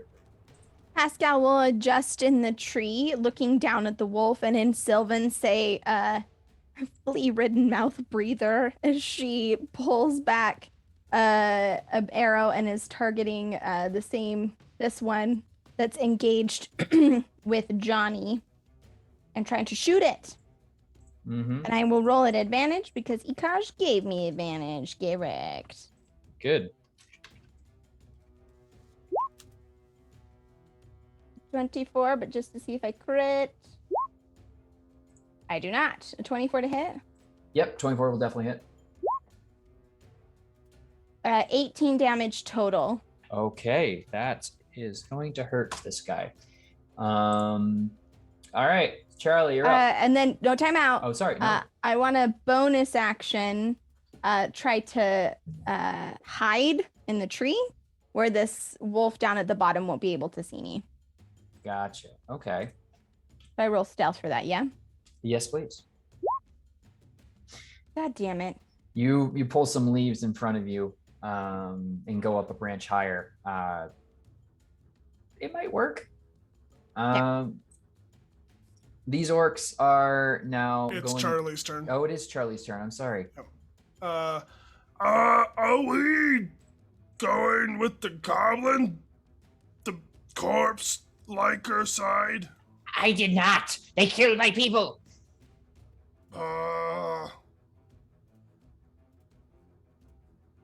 Okay. Okay. That's good enough for Charlie. Yeah, Charlie's gonna beat the shit out of the... Oh man, he does not like this wolf right next to him. You could use the wolf as a weapon. It's on your arm. First attack, swinging down with his giant, what does he have? A maul. He's gonna try to crush the orc that's taken a decent amount of damage already. Sure thing. Yeah, there's no way I can position to get advantage. Swoop! I believe I have advantage from someone in chat. Yeah, sure. Why not? I will look for that later. I believe you. I mean, if you don't... they're handing them out, man. So 22 to hit. Okay, that will hit. And that's gonna be 15 punch damage. Okay, and like a whack-a-mole, you knock this guy's skull into his chest as he takes a moment to basically try and look around. You see his body quickly kind of seize up, and he'll crumple. Mm-hmm. And then I'm going to take the wolf that's on my arm, Mm-hmm. and I'm gonna throw him at the other wolf. Sure. Make me a strength check to see if you can get him off your arm. I'll contest with the dire wolf. Should I do athletics then, if it's like a grapple type thing? Sure, I like that. Okay. Natural 20, 28. Yeah, this thing will sail like a discus launched off of your forearm into the other wolf. So, do you have a ranged weapon in particular you're hoping to style this as? I'm comfortable just rolling 3d6. I'm fine with 3d6. That's perfect. That's totally fine with me. They'll both take 10 damage. Fuck yeah. I'll throw things more often. Well, you should throw direwolves at direwolves more often as they both collide with each other. The wolf that was climbing up the tree is not doing so great, and this one needs to be over here now. Oh, don't merge. Just, yeah. Cool. Is that your turn? Yeah, I'm just gonna step, just kind of, the basketball disrespect step over this orc that I just plowed. I'm just gonna step right there, just kind of. You kind of knock over what remains of his body, and his friend will kind of look at you, and you see a fury settle in that you've seen before. These blood ragers don't seem to frothing rage, but complete sereneness in the moment of a fight. As he activates a cold fury and swings Soleil into. So it's a 16 to hit, a natural 20, and a 20. All three hit. Fantastic. So he'll be dealing an extra 3d6 damage in that case. He'll take 12 plus 7 is 19. Plus 10 is 29. Plus 9 is going to be 38 damage as this guy calmly slices out both of your knees and then rams the falchion right up into the small of your back. Listen, that was a lot of damage. It was. He's pretty powerful. I'm gonna use my stone's endurance to make that a little bit of less. Okay, that's great. Well, you can certainly try. But yeah. Ow. That's all I can do. So it's going to be the wolves' turn. They're both going to realize that pursuing you is not good, and that the big throwy man is made of more meat than the small kitty cat. So they're going to pile on, as wolves are wont to do. They'll both bite. A 9 and a natural 1, though, as you kind of arch up. They attempt to swing, but can't quite get around the Blood Rager's kind of form as he continues to just move menacingly with his sword. They're both kind of deterred for the moment and hold back. Click clack. No? Well, in honor of not just completely abandoning, how this works out is as I'm hallucinating and not thinking anything's real, I might as well attack the hallucinations. So closest one towards me is a wolf. Is that correct? Yes. Please just stop. Go away. Leave me alone. Let me not exist in peace. And I will start whack this wolf. 13 to hit. On that fella, yes, that will hit. All right. 6 slashing. Okay, as you kind of throw a axe down into this thing's flank, it narrowly avoids the larger part of your axe, but it does slice cleanly right behind its front right leg there. Is that your only attack? I believe you have more, yes? I have one more. How is it possible to be rolling this low? I'm gonna do that to hit here. Fuck. Move. Right. A 9 can't hit, I assume. You right? pull your axe up to get a second attack at this, but having it already moved away, it is now pretty comfortably out of the axe's arc. The secret of this campaign is we don't actually need bad tables. We can't hit or find anything for shit. It's 1d12 plus 4, and I rolled 5, 6, 6. Are you kidding me? All right. Yep. That's the. Well, let's see here. What else can I do in my hallucinations? You know what? I'm hallucinating. I might as well rage, but I do it in the most inopportune moment and rage at the end of my turn, and that's the end of my turn. So that's it. Sounds about right. All right, Johnny. You have a goblin clinging to your leg. Yeah, having just whipped out my notebook and taking a few more notes very obsessively, I'm going to turn to Wilson and be like, all right, you're up, buddy.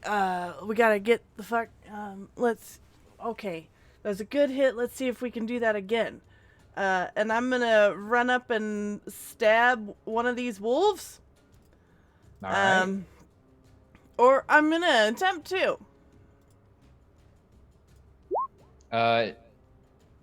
Sure. With 2-weapon fighting, I get my dual attacks. I'm just gonna juggling Wilson back and forth as it's like a shove over and then a shove over and stab. Mm-hmm. Perfect. Yeah. Both of those will sink in, and this wolf will briefly yelp and then crumple as you hold the weight fully of it on that second hit, and it's down. Sweet. I'll look at the second wolf past it, holding up Wilson, and just go, ah! Make me an intimidation check. Okay. It's certainly It's it's a pineapple, and it's concerned, but it's fully paying attention to you now, despite being recently attacked by Click Clack. So Pascal, what's up? Don't hurt Charlie. And she's going to take a shot at this other orc that is trying to hurt Charlie. She doesn't like it. A 15 to hit. 15 on the orc. Mm-hmm. That he's not paying attention to you, and he's in a cold rage. I'd say you could roll with advantage given your 12th stealth. Okay. The wolves are more locked into you than he was. 23, I think, will do it. That will certainly do it. Awesome. So that's 20 piercing damage with the sneak attack. Wow. Okay.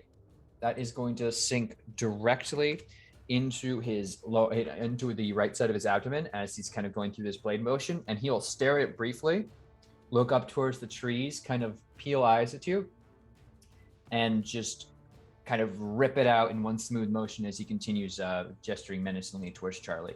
I am going to, again, bonus action hide to try and maintain that as she kind of disappears along the branch. And try to snake a snake. 22. She becomes one with the wind. And that's my turn. Perfect. All right, Charlie, you're up. Charlie's hurt, guys. He's gonna take this wolf in front of him. So I guess grapple check, right? Mm-hmm. 16. Will definitely do better than this wolf. Okay. So you have a wolf in your hand. And I'm gonna beat the orc with it. Bah! Okay. Yeah. You go and just make me a strength roll. Just straight strength. Do you have Tavern Brawler? Ooh, no. Yeah, so it's just an improvised weapon. But so I will just need a straight strength check. Okay. 15. Yeah, sure, why not? So make me roll me a D12 for damage. Okay.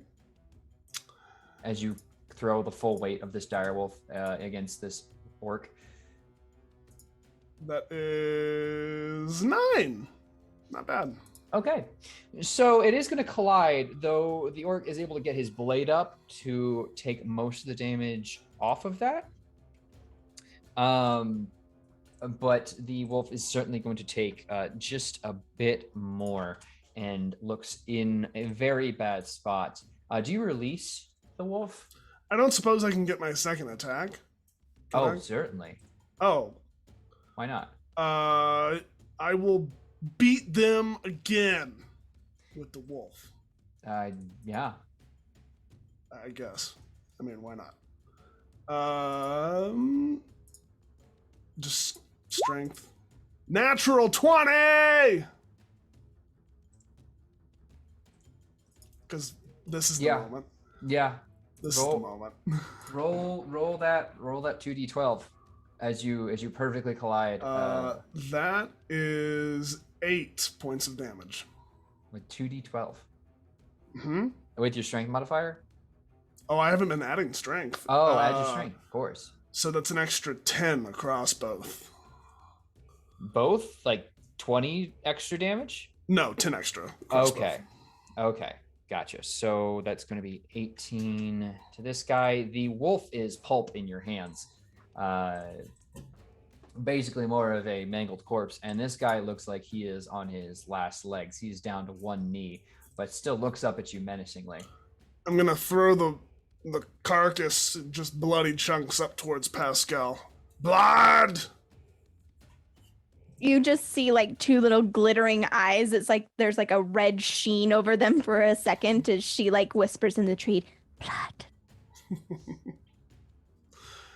That's my turn. I'm gonna die. Maybe.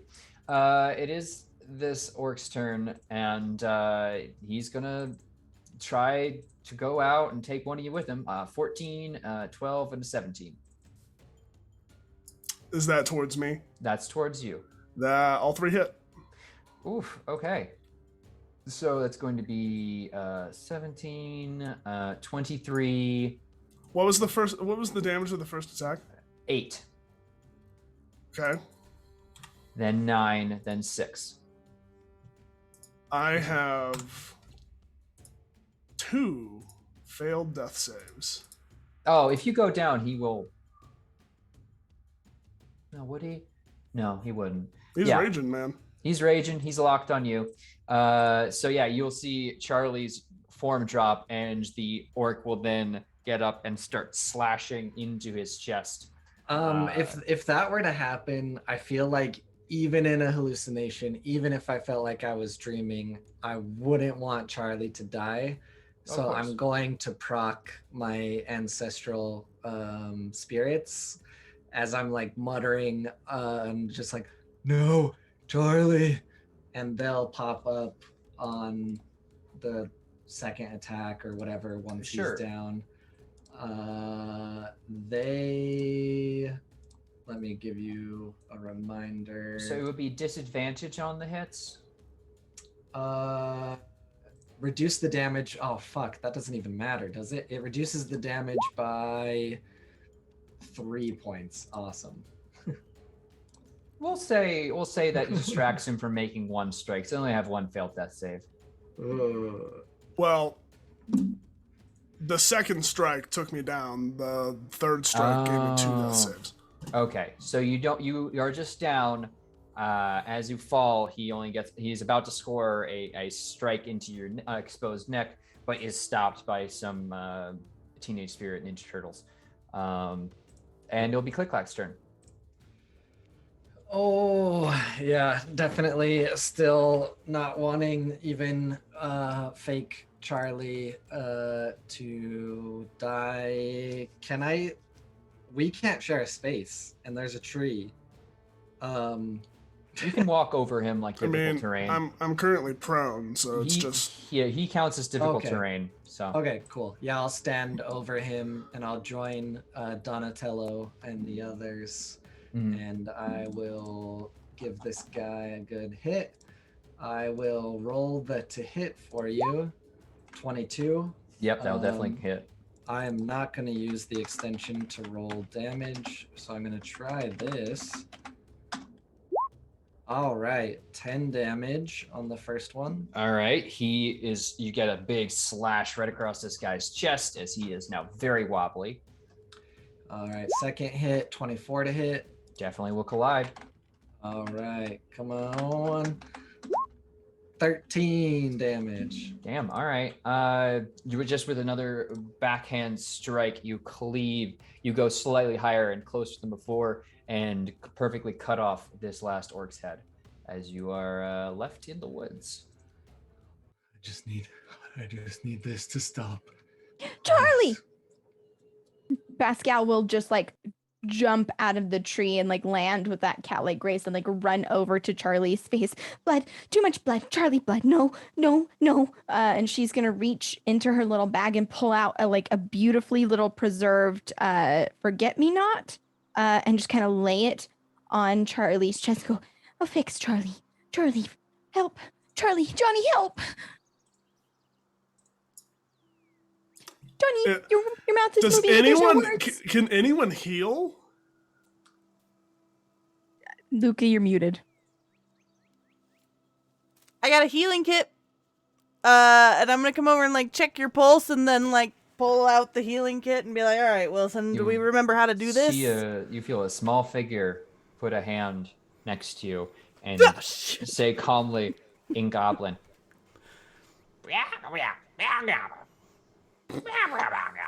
Meow meow to you too, but we're trying to get this big guy up.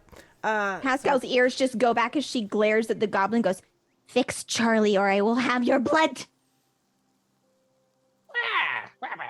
and he has this larger sack you guys didn't notice, and he's gonna plop it on the ground and clip it open, and he's gonna pull out some large book, look at it as it's like, you've seen like a dictionary of every word to ever exist. This probably is like 2 of those stacked together, and he just kind of throws it onto the forest floor, and then we'll pull out a little bottle, and it looks like one of his teeth in comparison, but we'll pour it down his throat and then give Charlie's nose a little pat. So you're gonna get, is that 2d4 plus 2? Plus chat's giving you some extra, so yeah, you back. Your eyes flash open. Ah. Are you with us? Ah. All right. And I'm just gonna kind of do a big pat on you, and then just go to wipe it off on Wilson, just leaving a big stained, bloody handprint. Pascal moves her flower out of the way before Johnny like smushes it and just tucks it back into her bag. I think I need to go to sleep. Something's wrong. Charlie. Yeah. Wilson Charlie. Says rest is probably a good idea. Charlie, how you feeling, bud? Game master, not very nice. No. You're gonna hear the goblin. You took quite a hit there. I'm really sorry. Look, This is still in goblin for anyone else listening. Look, you can have the word book. All right, I saw it, and it was gonna take all the words from all of us. But then they started killing us, so I figured might as well take it all anyway. Very good, powerful words. You're not with them, right? Oh. The orcs. It's not a clever orky trick, right? No. What's he saying, Charlie? He's asking if the guys that we just killed are our friends. Clever orky trick could be. Oh. Hey man, you wouldn't happen to speak like dwarvish or giant or anything, or would ya? Common? Undercommon? Some common, little, Great.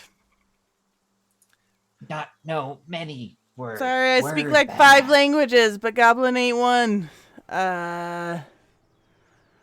Goblin, give word book. Sure. And he's gonna, with now some effort, like you saw him struggling before, but he's gonna heft up the thing towards you. And Here, Ding. take. Just mhm. 2 fingers. Sorry, found in ruins, deep under fort. They take. What is this book? One second, let me go to the section here. It appears to be a large red leather bound book with a pair of blue runic circles drawn onto it. You feel it thrum actually with a bit of power as the circles kind of begin to spin under your vision. But you can kind of flip it open and it appears to be a whole lot of magic-y stuff. Can I... I would like to attempt to know what this magic-y stuff is. Sure. It's probably going to take you some time, so you can probably handle it while you rest for the evening. Okay. Yes. But Rest.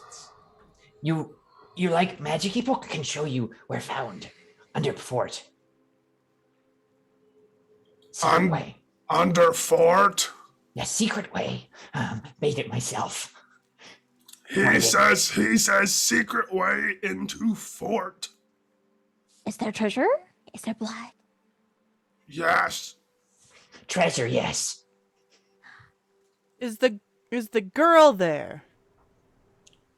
Is there little Got a human hat? child? Hat. Fancy hat. hat? They bring her in before they start kill us. Oh, shit. We build traps and help with the chompy setup. Then kill, so no speak words.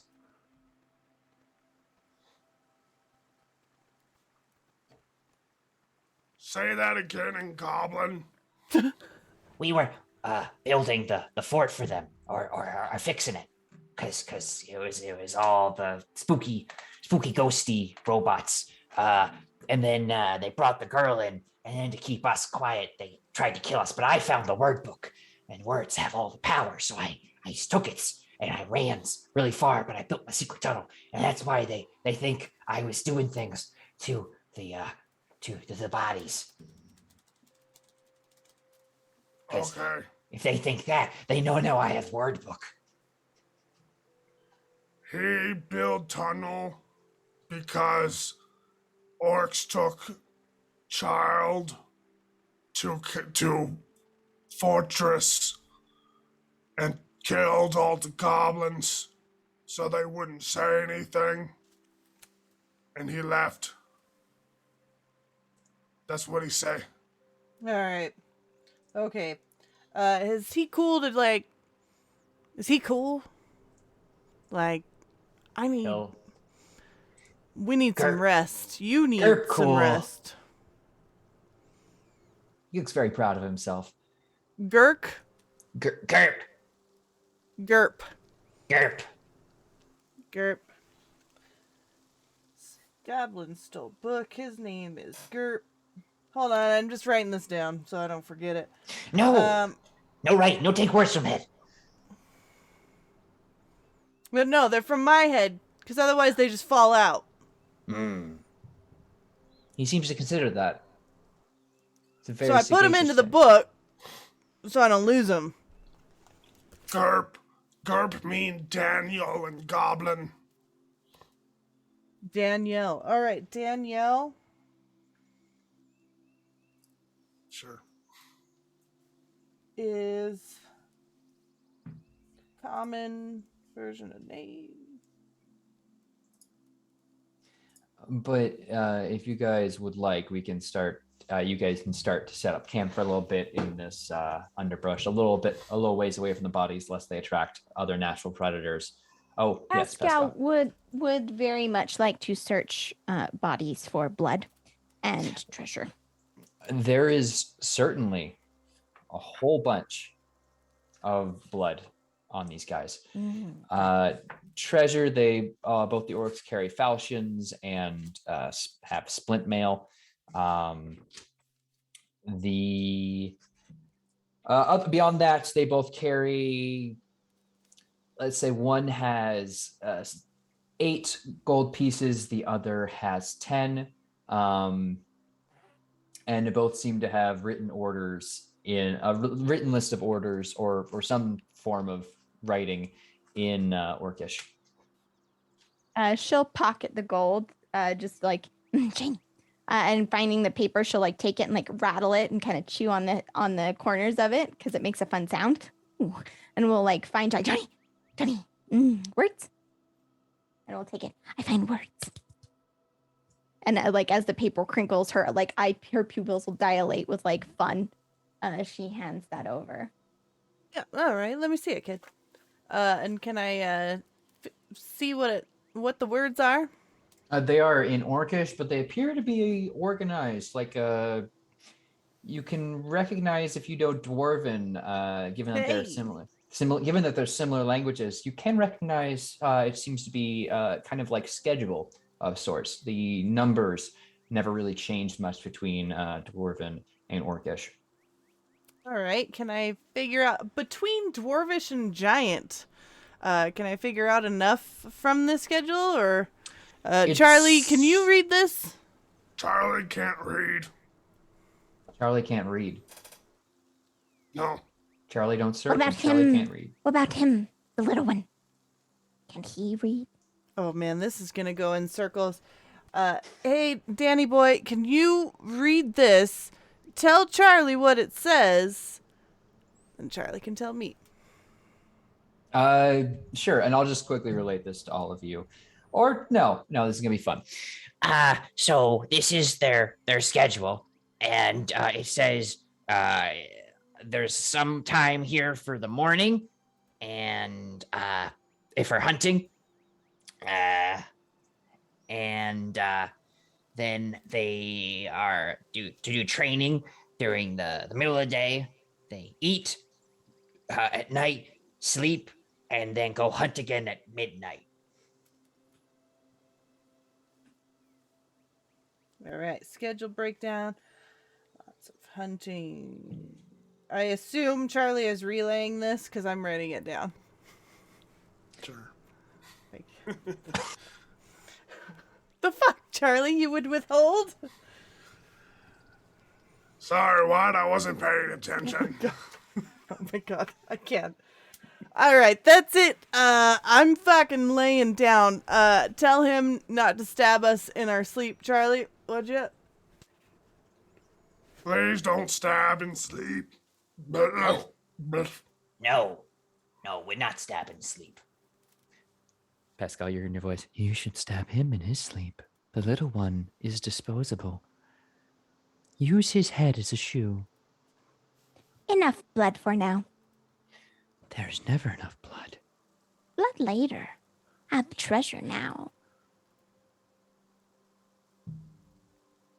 All right. As a point of order, as we all take a short rest, we voted in chat. If we get to take a short rest, we get to remove 1 bad table each, and we will assign the 2 new bad tables after break. 2 Isn't or it 3. We'll figure out. As long as Turk is good with that plan. I'm perfectly fine with that. Totally if anyone is mad, talk to me. I'll send you some stickers or something. So we're going to take a quick break as you guys settle down for whatever form of rest you like. We'll be right back. Welcome back. Our heroes have taken a short rest. Of course, Charlie has passed off the big book of words to Johnny, who, after reading it, has discovered is the Codex Mirror, an ancient archive of basically everything magical that has occurred during the Age of Wonders, a period of time when magic was new and friskier, and drove around a cool Camaro, went to nightclubs and didn't get hangovers. Basically, after writing Johnny's true name into the front, they are much more in tune with the magical forces of this universe than many others. But the party has also adjusted a few things here and there. Bad tables, some negative thoughts have banished from their minds, as sleep, even briefly, kind of contradicts the previous memories you had, and you kind of shake your way out of a lot of bad thoughts. Pascal, I gotta be honest. This blood thing is really weird. Granny Cowslip's quiet now. Only want shinies. This is good news. Also, Charlie smells really bad.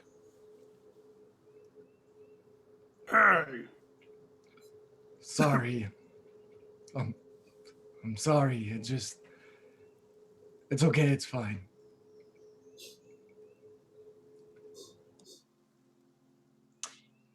One of Johnny Click Clack's bad tables is they must always speak the truth. Pascal will slink over to Charlie and kind of give a sniff. And like look at Charlie and kind of cock her head to the side, like 1, 2. It's acquired smell. if he has to speak the truth, why is he telling lies? I don't I ever don't lie. smell.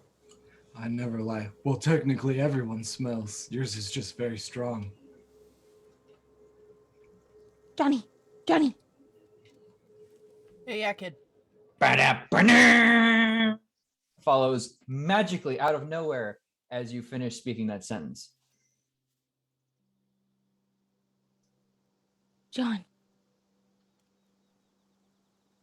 Maybe that you wasn't have music words. so boring as I thought. Johnny, but listen, I can do this. I just need you to hold still. And Pascal will scurry, like she'll just move over and start pawing at Johnny to like open his trench coat.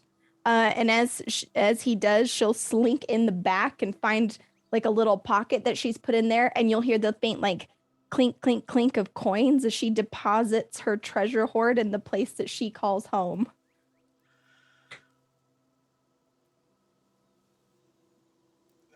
You know, if you put too many in there, I'm gonna have to get a bigger coat. You really need a new coat anyways. That one's kind of ugly and holes in it and stuff.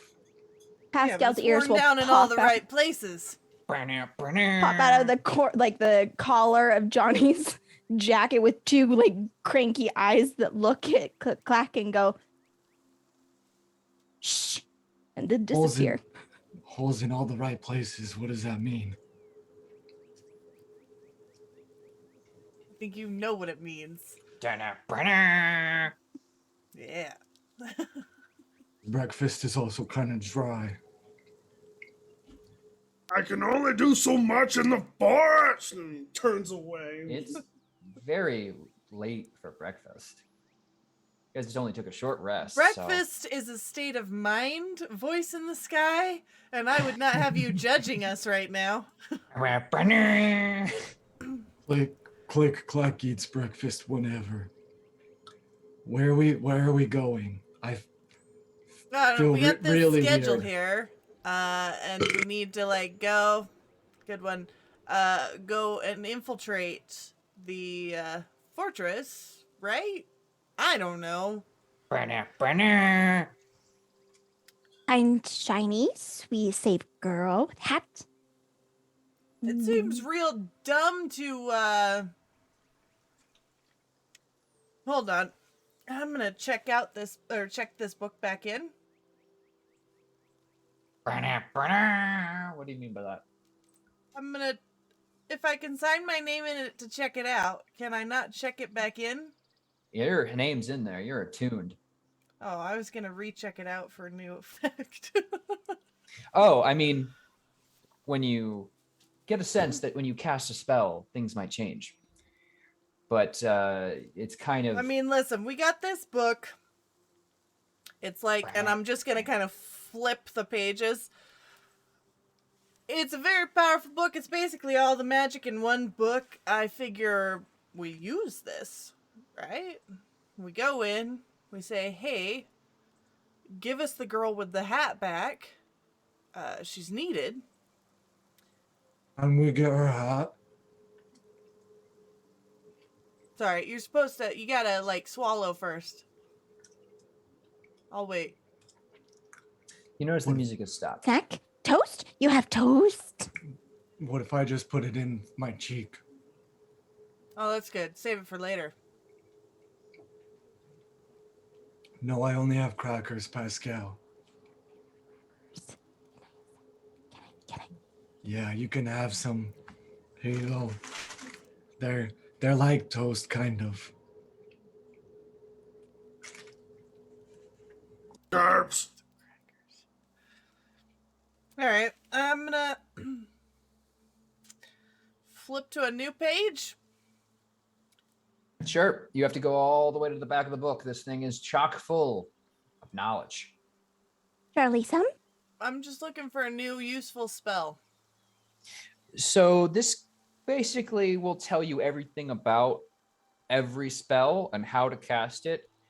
You could certainly oh, here we go. You can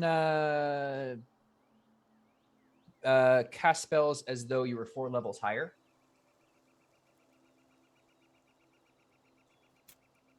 Four levels higher than 0. And I cast 4th level spells? You can prepare any spell from the Bard, Wizard, Sorcerer, or Warlock spell list. Okay. It's literally all magic. All right. I'm going to just start leafing through this thing. Listen, I'm going to leaf through this thing. And I'm going to try and figure out. Leafing through the entire history of magic during I'm a going to period use of time. skills that I learned in school, such as table of contents and index, to navigate this book as best as I can, while the rest of the party figures out if they want to answer my question of what the fuck we're doing. And I'm gonna just try and, while they're doing that, I'm gonna go through and look for useful spells. Sure. Charlie, make the little one take us to the fortress so I can find treasure for my hoard. Garbs. Yes. Fortress. Okay. Yes. Thank you.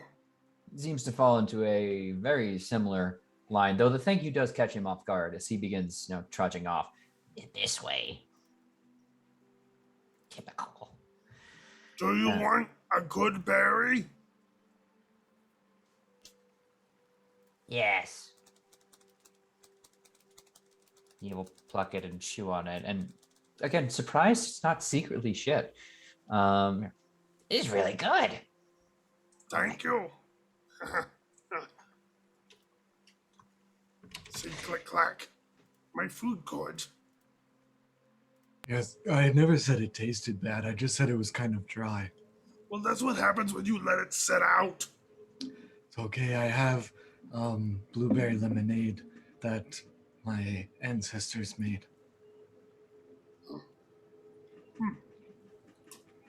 Some old ass lemonade. But anyway, another hour or so, and the short rest is about 3 hours, right? Right? I thought it was just an hour. It's just an hour. We Okay. can- We can rest however long we want. But yeah, Perfect. for the schedule, like making sure. I'm figuring out what time you guys are getting in. It's probably going to be about early evening as you crest the end of the woods here. As before you is I'm just not- gonna cast Acid Splash out on a tree and make sure that works. Yeah, 100% goes off as intended. And you'll notice it just eats right through as an acid splash should. You will notice that the trees and tall grass end, the forest opening to a large clearing dominated by a ruined stoned keep. This is clearly some once proud stronghold. fortified walls surrounded this place long ago, but only the eastern and western sections seem to remain intact. The entire upper level of the keep has collapsed. 2 towers, one in the northwest, the other in the southeast, appear to act as lookouts as you break it, and can make out the tops of orc heads even from here. The underbrush has been cleared for about 60 feet surrounding the ruin, with lit torches placed every 40 to 50 feet. The walls of the keep are as bare as the ground, not overgrown with choking vines, I guess. And I'm going to pull you guys over to Castle Rend. You find yourselves in the north here. Activity here seems quieter. Obviously, given that a good portion, according to your schedule, should be eating a large meal right about now. I'd like to cast Arcane Eye and send it out. Sure. Where do you want to send it? Down this Send secret it. tunnel that we were told about.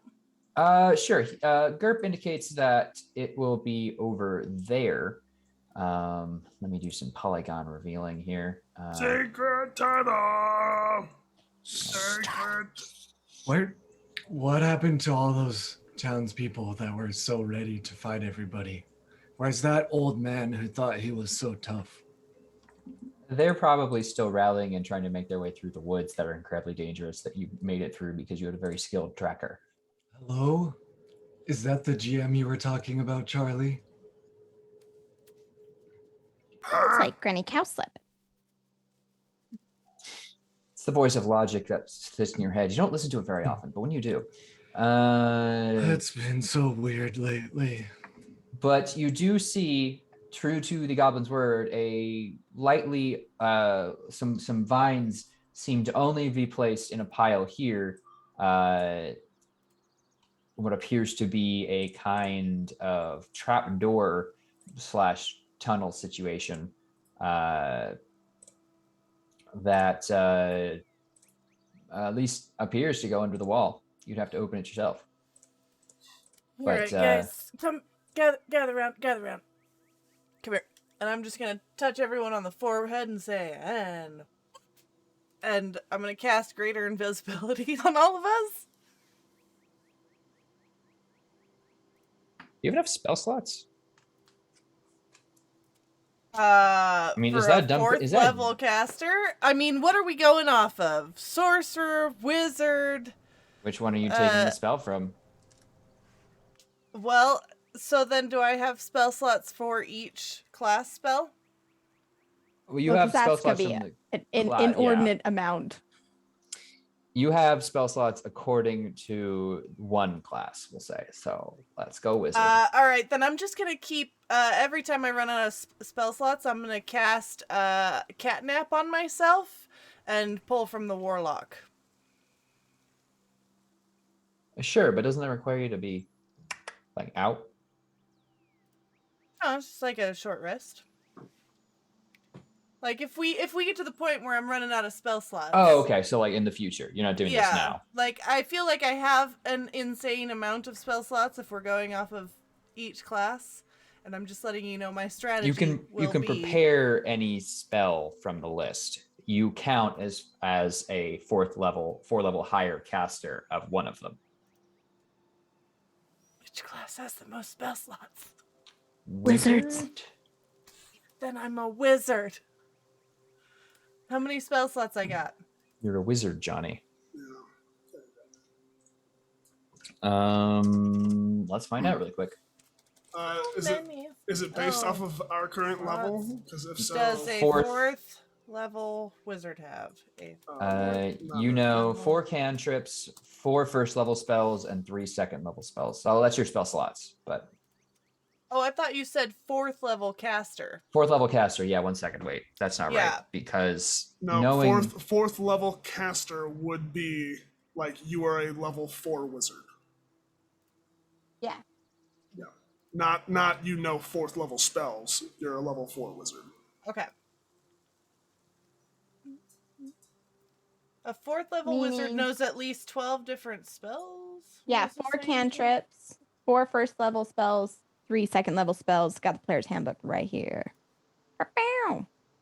You guys, we ran out of crackers. Oh no. A lot of white Pascal people will who I forgot is wearing a cloak and over that a robe. Is gonna Mhm. reach into the robe pocket and pull out something. Well, then I've got to change Stand all by. the spells I'm looking at. Hold on. Pascal, are you looking for chips? It's in here somewhere. Garps. So They're do you still want me to watching. only pull from wizard spells? If you are acting as a wizard, then well, no, use your spell slot resources as a wizard, but you can prepare any spell from any of those classes. All right, then I'm going to just say that I did not do greater invisibility, since it's not something that I can cast as a second level or lower. Pascal Okay. pulls a signal whistle out of her pocket. Pascal, I don't want to eat that. Wait, does it call for more crackers? Call for And more orcs. She'll hand it to Click Clack.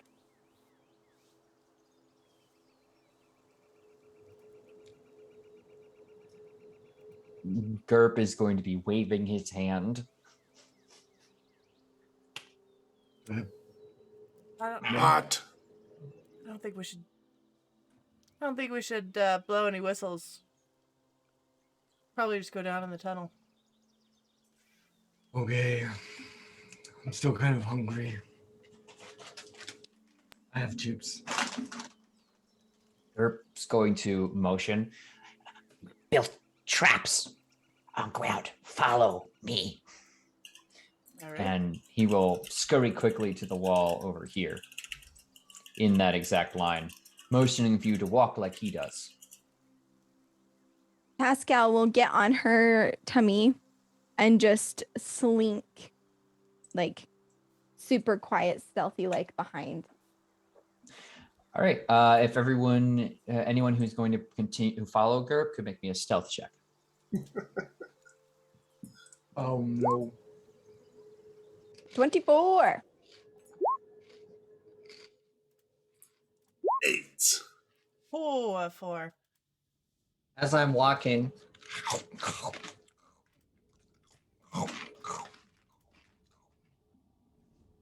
Never just And I'm just gonna be like, click clack. It's a little loud. Oh, Garps told us to be quiet. my bad. You're just plan a whole thing and just watch it. Just I rolled a 5. I'm aware. Time out. Pascal will see this happening and kind of like get like big eyes, like, no. And she's going to reaction summon Steve. Oh god. This was meant to help the situation. Yeah. Steve, please describe Steve. Steve is he's a youngish man. He's in his mid to late 20s. He has dirty brown hair that hangs down over his eyes, and he is in a gray mechanic's jumpsuit with a little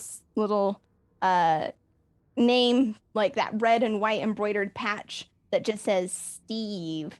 And as he kind of glitters into the air next to Pascal will shoot a hand up on Steve's mouth and like look at him really big-eyed before he goes, hey, and she just does that and looks at him and goes, need to protect. Go out front, make a scene. And Steve will be like, and Steve's gonna stroll or back around the front of the castle and just start yelling, yo, dipshits, what it is. He just strides away from the party. You will hear a horn blow from the opposite tower and just a large call, Steve! Sadu, it's And your boy, you will get see wrecked, nerd. motion from every guard tower as their intention is fully about heading to the front, and you hear a door open and it sounds like a whole army is on the move like charging at him. Pascal and, will look at everyone and say, "Run!" and if you guys just want to run immediately following Gerp along the trail here, he'll take you underground. Sure. I die with honor, bros. Let's doesn't- go. He gets disemboweled as a start. No, Yeah. actually, you don't hear anything from Steve. You just hear just nothing. It's just a sound of heavy footfalls, and that's really it. And you're underground before you can figure out what the fuck happened. So I'm going to make Charlie a bit bigger, but say he can still fit through this tiny passageway. And the small dirt path leads you to a area that I hope is going to be revealed and not hidden again. That did the opposite of what I want to do.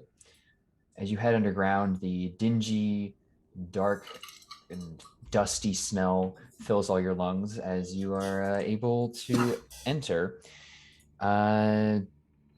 Looks to be a kind of dark stone room.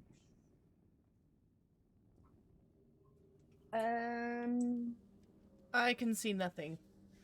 Oh, Ah, you should be able to. ah. No. I've And revealed- and Oh, Pascal, okay. Pascal will Damn like climb up and use fast hands to like cover Charlie's mouth before he can sneeze. Stick your fist into his nose before he Kind of sneezes. just like clap her little paws over your nose, just like. Ugh. Just a small explosion. Oh, it's dusty. Shh, Charlie, shh. Oh no, treasure. You stay. I sneak. You guys, I gotta be kind of honest. I don't really want to be here. What's the point? Treasure. Well, I we're don't, finding the girl with the fancy hat. the hat. Okay, so we're definitely gonna get the hat if we save her. Absolutely, it'll be our Is it- payment. Is it the hat with the Okay. powers? It's a very What cool powers? hat. Power the of hat voodoo. looks very, Voodoo? very Voodoo. awesome. There it is. Remind me. Voodoo? Hodor. I'm gonna check for traps. And Pascal will try to slink forward and check for these traps that Gerp said existed. All right. So you look around the room. It appears, as you're moving about, to have once been a larder of sorts, though very meager. Honestly, anyone here likely didn't have a whole lot of need, or it's very poorly kept. There's a few very old sets of equipment here. Plates that looks more like Swiss cheese, and swords that almost crumble under your touch. Some light, or rather some smoke, some light and smoke can be seen from over here as you see a secret passage very clearly marked from this side. Opens up to the what appears to be the rest of the dungeon. But yeah, you get a sense that there might be some orky inhabitants beyond this door. Pascal will look at everybody and just signal quiet. And again, she's gonna try and use her very stealthy senses to sneak forward. And do I detect any traps, or do you want me to roll? What's the situation? Make me an investigation check. And also could it move be yourself up. perception? No, It could. It's fine. It's fine. A 10. 10. So you're not quite certain about, like, the smoke honestly is what catches your attention most as you're trying to really look at the door, but you keep just seeing this thick black smoke kind of roll in through here, and imagining the poor ventilation of this, it's amazing you're not all choking more on it. And you kind of are picking up on a weird herbal smell more than any notes about the door. But it appears like it's a simple mechanism that you pull the handles back and adjust them, and it will open like a regular door, albeit with some difficulties. It seems to be fully stone. Johnny, it smells weird. You mean it smells weird other than like an herbal something? I like the way that Charlie smells. This smells stingy. Curbs. You want me to? Well, if there's something that's like kind of release into where, Danny boy. Yeah. What's that smell? Orcs make potions. Drink, get smart and strong and things. No give goblin. Great. What kind of traps we got in here? Here none. This secret place. Didn't trap, just hid. Curb. Elsewhere, there's some chests doors we told to lock up because ghosts. Read, heard people read about secret treasure down here. Couldn't find this room, I thought, but then I tell others and they say no. Circle. It's the circle room. Not enough dead bodies here.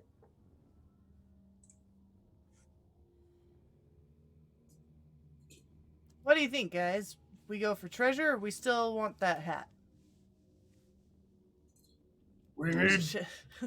I don't know what hat. But the hat is treasure. It's worth all the treasure. I mean, it kind of sounded like that one. All right. Danny boy, how do we get up to the fort? The stairs at end of hall. Upstairs. What about the heir of Dumbledore? Dusseldorf. I don't. Small creature. Human. Dumbelgar. Yeah. Bone breaker has them. Oh no, I didn't eat. But keeping. Talking to. Where? GM. Yeah. Can I use? Probably. No. Don't do that, children. Can I take advantage of my background?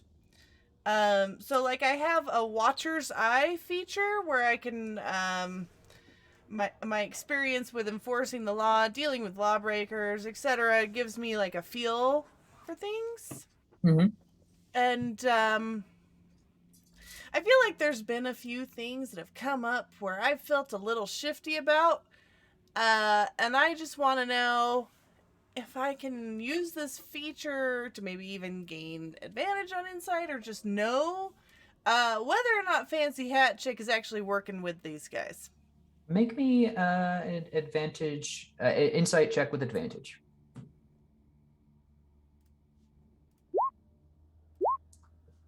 Okay, so a 26. You've dealt with hostage situations before, important people getting grabbed and taken places. Given your understanding of the town and its very provincial, rustic, stupid people, Pinna being a even semi-magical person would mark them as important to anyone moving about. And you know her interactions with children. She performs her light cantrips openly. Not to say just the light cantrip, but sparkles, razzle dazzle, melting a wood board or something. And you'd understand if someone was like, oh, that's an important person to this community. And perhaps you're not giving the orcs the credit for taking a valuable hostage that you might initially have thought. This doesn't seem to have been a random grab, just smash and grab. They seem to have grabbed who they would assume is a competent and important person in the village and might be trying to use her as leverage later on. As to the other tiny person, you're not certain because you don't know if an orc would be aware of the larger political machinations. You might have just, again, saw someone traveling in a fancy cart, grabbed him, took him here. Don't know why they wouldn't kill him immediately, though, given that And why they they're killed just everyone else. talking instead of... Okay. I feel suspicious. But, alright, let's carry on, shall we? You're free to do so. Are you guys moving past the secret door here?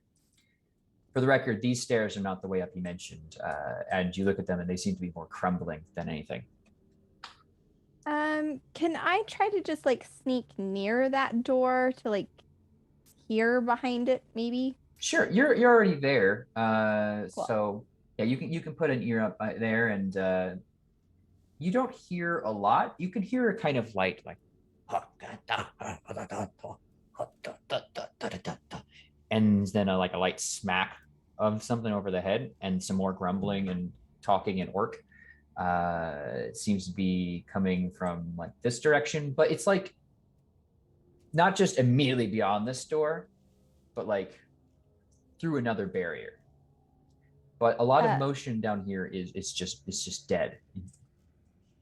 Pascal will slink back to Johnny and kind of like climb up in his ear and say, I think that whatever's behind that door is hooked on a feeling.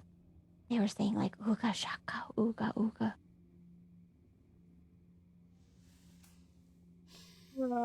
I can't take this feeling Anymore.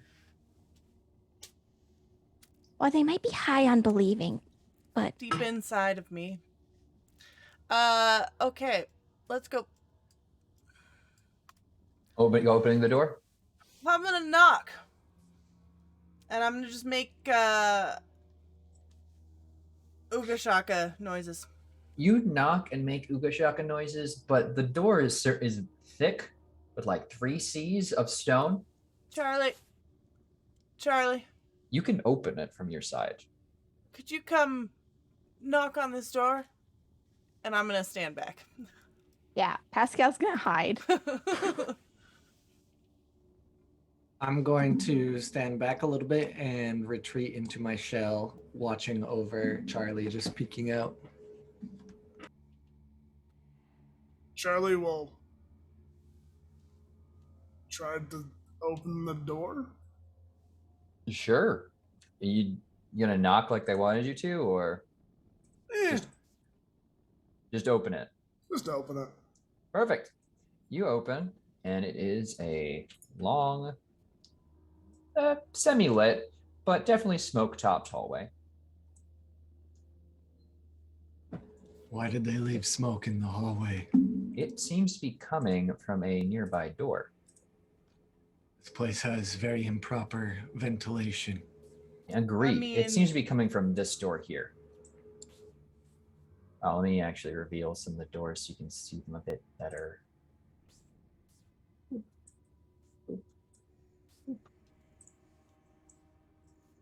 I'll reveal some more walls. But yeah, continue posturing about dungeon stuff. And Right. Can I walk up to the door that is seeping smoke? Sure. And just kind of sniff it out? You still get you're getting hit much harder with that herbal smell. And you can, with your passive, definitely hear 2 sets of feet kind of shuffling about and occasional plops of things into the cauldron. All right, Or a large body of water. They got some brew happening in there. I don't know if we want to interrupt them or if we want to keep going. Range brew? Witch's brew. Wasn't the person a brewer with the hat? Didn't someone say that? No, she's maged in magic for kids. She did make potions, but God. Who's there? just want to help. Is this some fate trick? I like Sure. I gotta be honest, guys. I'm kind of losing interest in what we're doing now. Maybe the hat really isn't all that worth it. We have to save girl. But I got a wild idea. that sounds more exciting. We got biggin over here. And we got a lot of doors. What if we just rushed this castle? What if wherever the smoke's coming from, we don't let it come out and we just box them in there with all the smoke and hope it takes them out? Johnny, I don't want to die, Johnny. I'm Blaze of Glory, kid. No. It will make it stay with them and not come to us. Right. They'd get mad. I like that plan. I hold door. I was talking to this adventurer once where they went to this place called Cragmaw Castle and they cleared that place in like 30 minutes, man. It was wild. They were just running through. So we just run and we grab a bunch of stuff and run out and don't fight. Yep. And you know, yeah. you just kite the baddies around. Yeah. Sounds like a speedball special. I like it. We find girl? Yeah, and then Find we just girl. pick her up and we run. Okay. You can pick up all the treasure. Charlie will pick up the girl. All right. But here's where I actually am going to GM. Yes. Now I would like to use 4 of my slots to cast invisibility on everyone. Except Okay. Derps. He's on his own. Yeah, well, Derps doesn't seem keen on leaving the room there. He seems real intent on eating a lot of that spoiled food. He is still Yeah. a goblin. Yep. I'm gonna just boop, boop, boop, use up 4 slots and say, all right, we're all invisible. We're gonna rush through. Yeah? Okay. Yeah. Charlie's gonna fucking rush over Let's this do door. it. Whichever door we think leads up to the fortress. So wait, Johnny, everyone can start moving yourself, but the hallway does turn down this way as well. Doesn't wait. We know that the stairs where did lead Derps up to the tell- fortress. Yes, not these stairs, but you know there are stairs in the hallway. We gotta find stairs. We gotta find stairs. Gotta find the stairs. As you guys are right there, anyone? Pascal's going to be listening as she moves, and I'll make as many perception checks as I need to as she's like kind of darting from like door to door. And this is something that she typically would do just as she's trying to listen. Mm-hmm. So yeah, if everyone can make me a perception check, actually. That's a 21. Okay, perfect.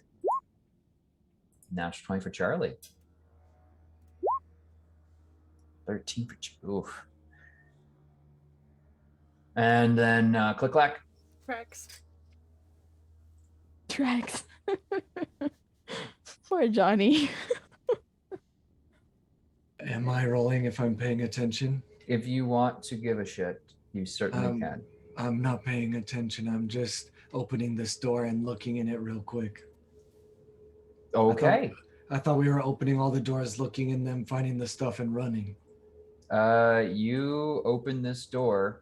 It seemed to have been quickly opened and shut recently, and you find yourself in kind of like a spacious chamber with a small shrine. Cool, there's nothing here. I'm gonna run to this door. Okay, I'm gonna handle everyone else first before you do something. I'm gonna just yell at Click Clack and be like, "That's the spirit." Yeah, I thought this was the plan. I don't know why you're skipping doors. I was just trying to find the stairs to get upstairs because we know she's up there. Well, we're looking for treasure too, right? Yes. That's true. That's true. All right, doors it is. Reveal a few more doors real quick.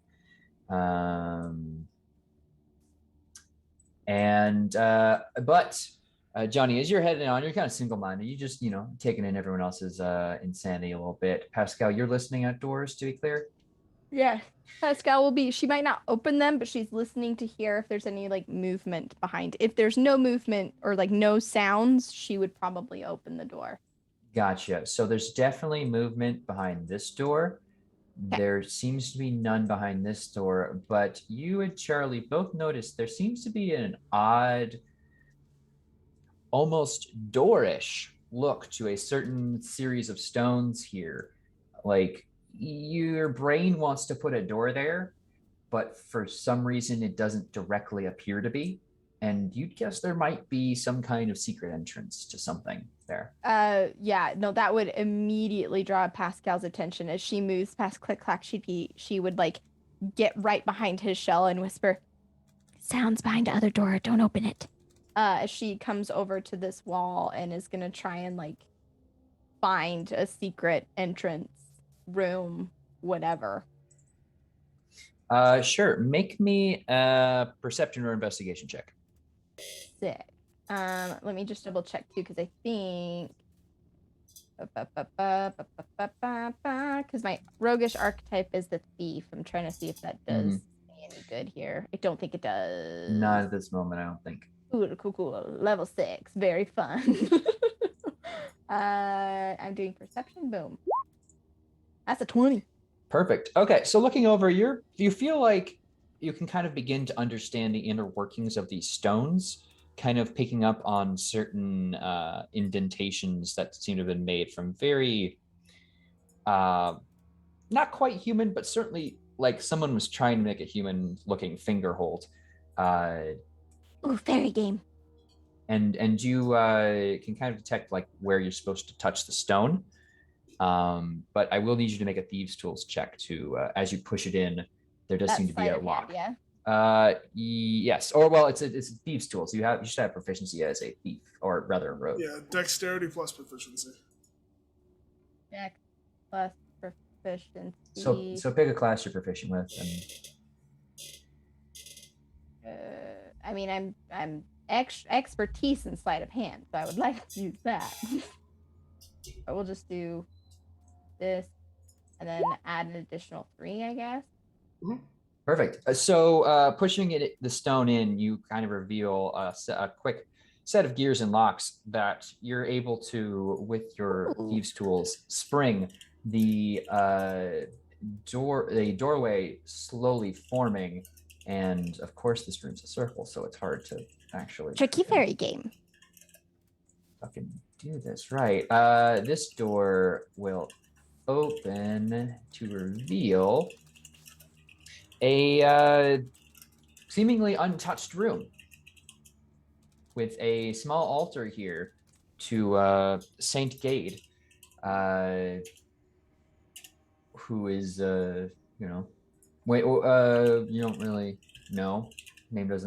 Imagery doesn't seem to ring a bell, but it has a golden chalice, rather silver chalice on it, that seems to be full of liquid. Pascal would go over and smell the liquid. It smells like mead, like honey, alcohol, still fresh. She'd case the altar for traps. Sure. Make me investigation. God damn it, it's 12. A 12. Yeah, you don't seem to sense anything ill-intentioned about this shrine. Even in the air around it, it feels less oppressive here. Is the chalice shiny? It's silver. Pascal will take the chalice. And When- understanding that it's meat in there, we'll try to find Click Clack. Do I smell some ale? Click Clack, what are you gonna open that door or? Yeah, it's definitely being opened. Okay, so as you open that, it does open to what appears to be some kind of common room with some hallways leading down here, but similar to as before, it Well, seems there's like nothing in the room. All there's- right. Okay. You said you have ale? You just see this like shining silver chalice as she like keeps the like liquid from like jostling out. Click Clack, I found you drink. Trade for Yeah. crackers. I thought I could. Oh, I only have chips left. Oh, I love chips. All right. I knew I could smell that. Here you go. And she will trade. I looked in those 2 rooms, but there's no little person with a good hat in them. All right, we move forward. Do you? Click Clack gonna drink the I'm stuff. gonna try. Is Click Clack drinking? Also, Unless- there's another door within this room. Unless it smells off, he will drink it. It doesn't smell off. It smells perfectly preserved. And you Yum. drink it down, and honestly, it's really, really good. You actually feel rejuvenated. You get a spell slot back. Of course, I always feel rejuvenated when I drink ale. Pascal will swipe the chalices the second he's done with it and be like, "For safekeeping," and quickly check this door, like calling out faintly to Johnny, like, "Keep going." I feel like something should be happening from drinking this ale, but I don't think I possess what it's trying to do to my body. You feel a slight kind of glimmer around you, like, you know, a oneness. AKA, I don't have spell slots. Yeah. I'm just trying to flavor it nice for you. Are you going to open that door? Yes. Well, she's gonna listen and make sure she doesn't hear anything. But There given is it's a secret door. absolutely no sound behind it. Yup, we're gonna open it. Okay, you open it to a room with 4 chests. Yeah. Yep. Okay. Though within, you will see a ghostly figure will appear before you. Seemingly blue, warforged, almost like a hologram projection. Same model that you would recognize a lot of the facial structure, though much better preserved in this form, to who the warforged you call Babe. Will kind of hover and stand and take a long sword off of its shoulder and clink it into the ground. Who goes there? Are you with the transgressors? I'm with Click Clack. Yeah, I'm Click Clack. That's Pascal. Do you know Babe? You look like Babe. I know no unit designated as Babe, but if you know one like me, then perhaps our order is not yet gone. Johnny, there's something in this room for once. All right, I'm coming. Once. Pascal's gonna kind of slink up next to the robot and kind of look around and look at it, and just kind of skulk over to the side, like watching it, not touching anything, but getting very ready to like open these chests. Sure, you can make me an initial investigation check on these guys for, stuff. 19. You, looking at these, kind of like giving a peek towards the lock, you can see that there seems to be kind of like a small little, like a tiny little hole just above where you'd guess where your hand would naturally kind of go if you tried to play around with this lock, and kind of like checking it out. It seems like something will quickly jab out at your hand if you try to mess around with these locks ineffectively. Gotcha. But the specter will continue to hover there. And if you are not with the transgressing force, I have a favor to ask. With reward, of course. All right, what's your favor? Remove them by any means necessary. Have our orders land properly blessed once again. If you Remove make them who? the transgressors, biologically known as orcs, have moved in, bringing their foul god with them into our holy place. We would have this influence removed. Who's their god?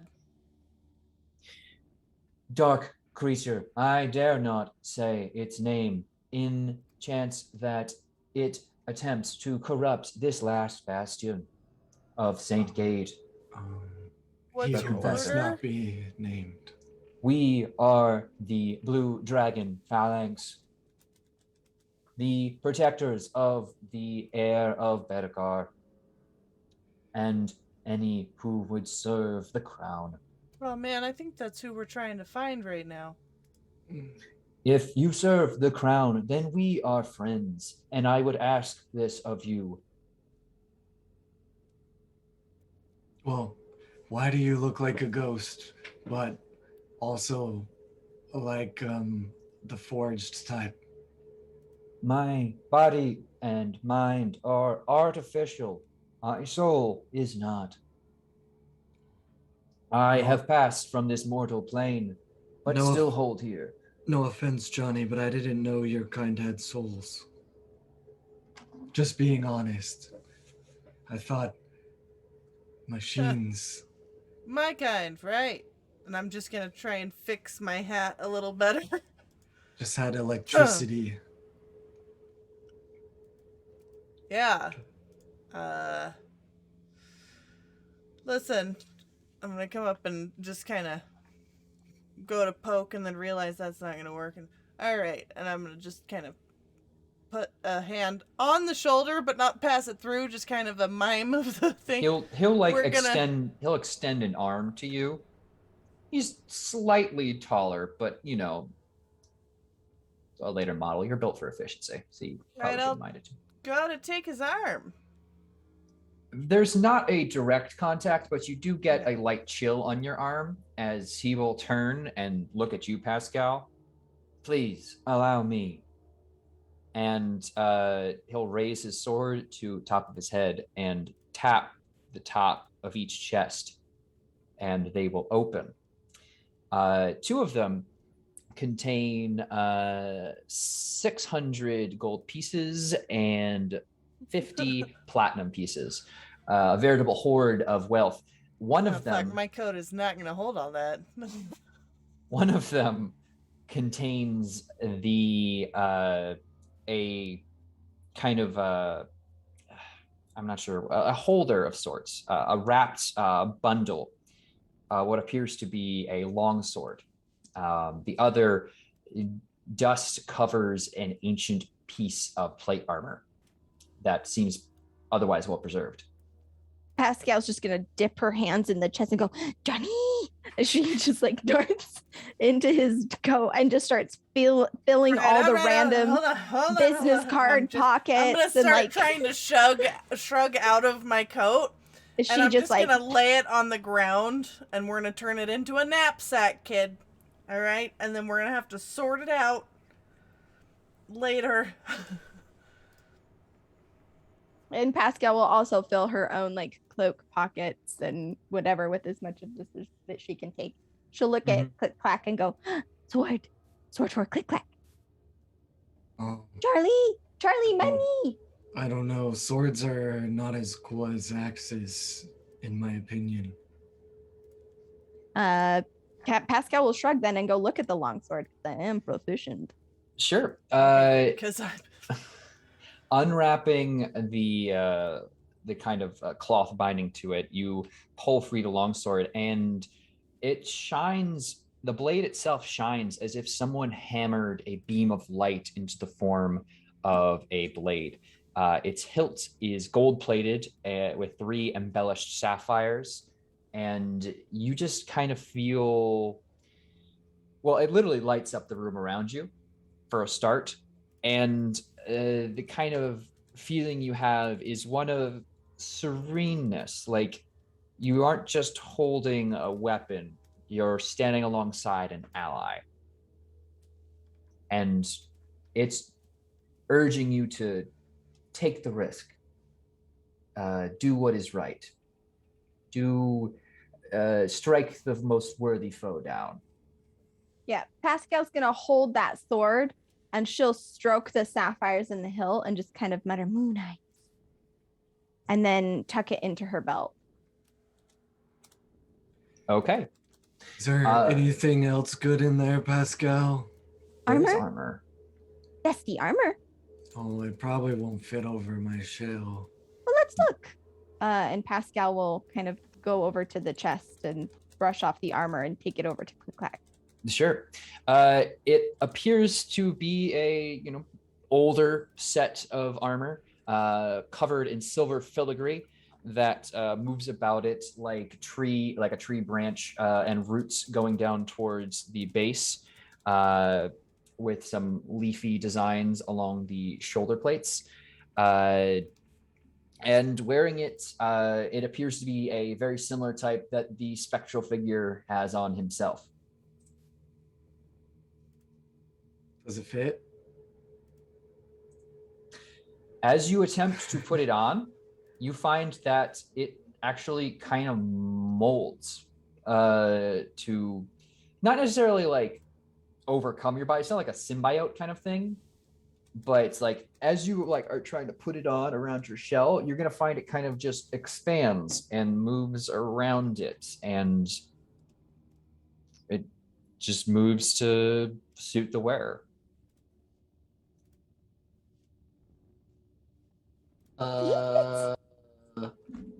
I've never been able to wear this before. I usually just use my shell.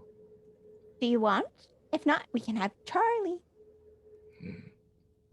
Charlie's way bigger. Charlie fits. What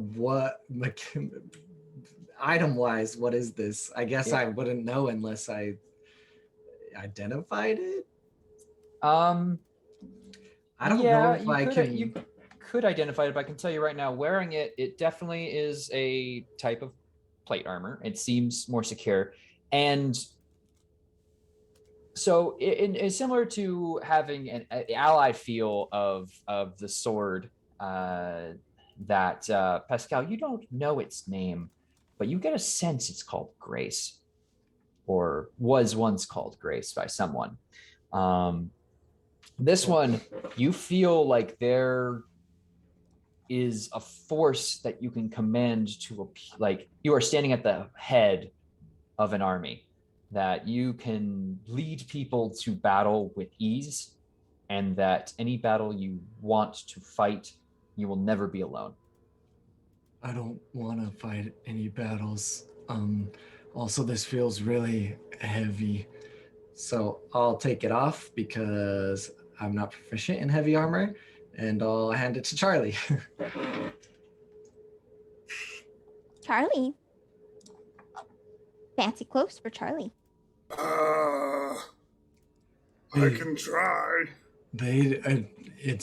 It'll fit, I guess. It's very weird. I also am not proficient in heavy armor. What does that mean? You get like disadvantage on stealth checks and some other things. I mean, that would happen anyway with plate armor, though. Yeah, it's just one of those things. I'm honestly fine with either of you wearing it. It just feels wrong, you know. It's really blocking my chakra and my connection to my spiritual ancestors. If you want to give it to Charlie, his 11 AC will be very thankful. Yeah, go ahead. Put the armor on. Yeah. And again, you'll see it shifts, and now the tree actually seems to gain extra leaves and branches as it stretches across your chest. And Charlie, you get that same feeling that you're at the head of a phalanx of elite troops, and you have an army at your back, and they'll listen to your order. I feel good. I like. The ghostly figure will nod, and when the task is done, we will meet again, and we'll fade, leaving you there with your treasures. The armor is definitely a crop top, by the way. You can wear it Fuck however yeah. you like. There's Uh, no fucking way. Even with magic, no way. That's pretty hot, Charlie. You look good. Thank you. For this sword, my dude, is it Yeah. just what are we talking here, mechanically speaking? It is a +1 long sword. And additionally, it gains 1 charge whenever you attack whenever you make an attack that deals more than 20 damage. You can expend 1 charge to touch someone with the blade and restore 10 hit points. Oh, wow. Spending 2 charges gives them 20. Expending 3 charges is 40. Would you copy pasta that text into I will the Discord? certainly try. I feel You're the like, best. I feel like. Oh wait, here we go. And the name is Grace, you said, was the yes. impression I got? Sick. That's, you can name it whatever you like, but and Charlie, here is the armor of Saint Gade the Confessor.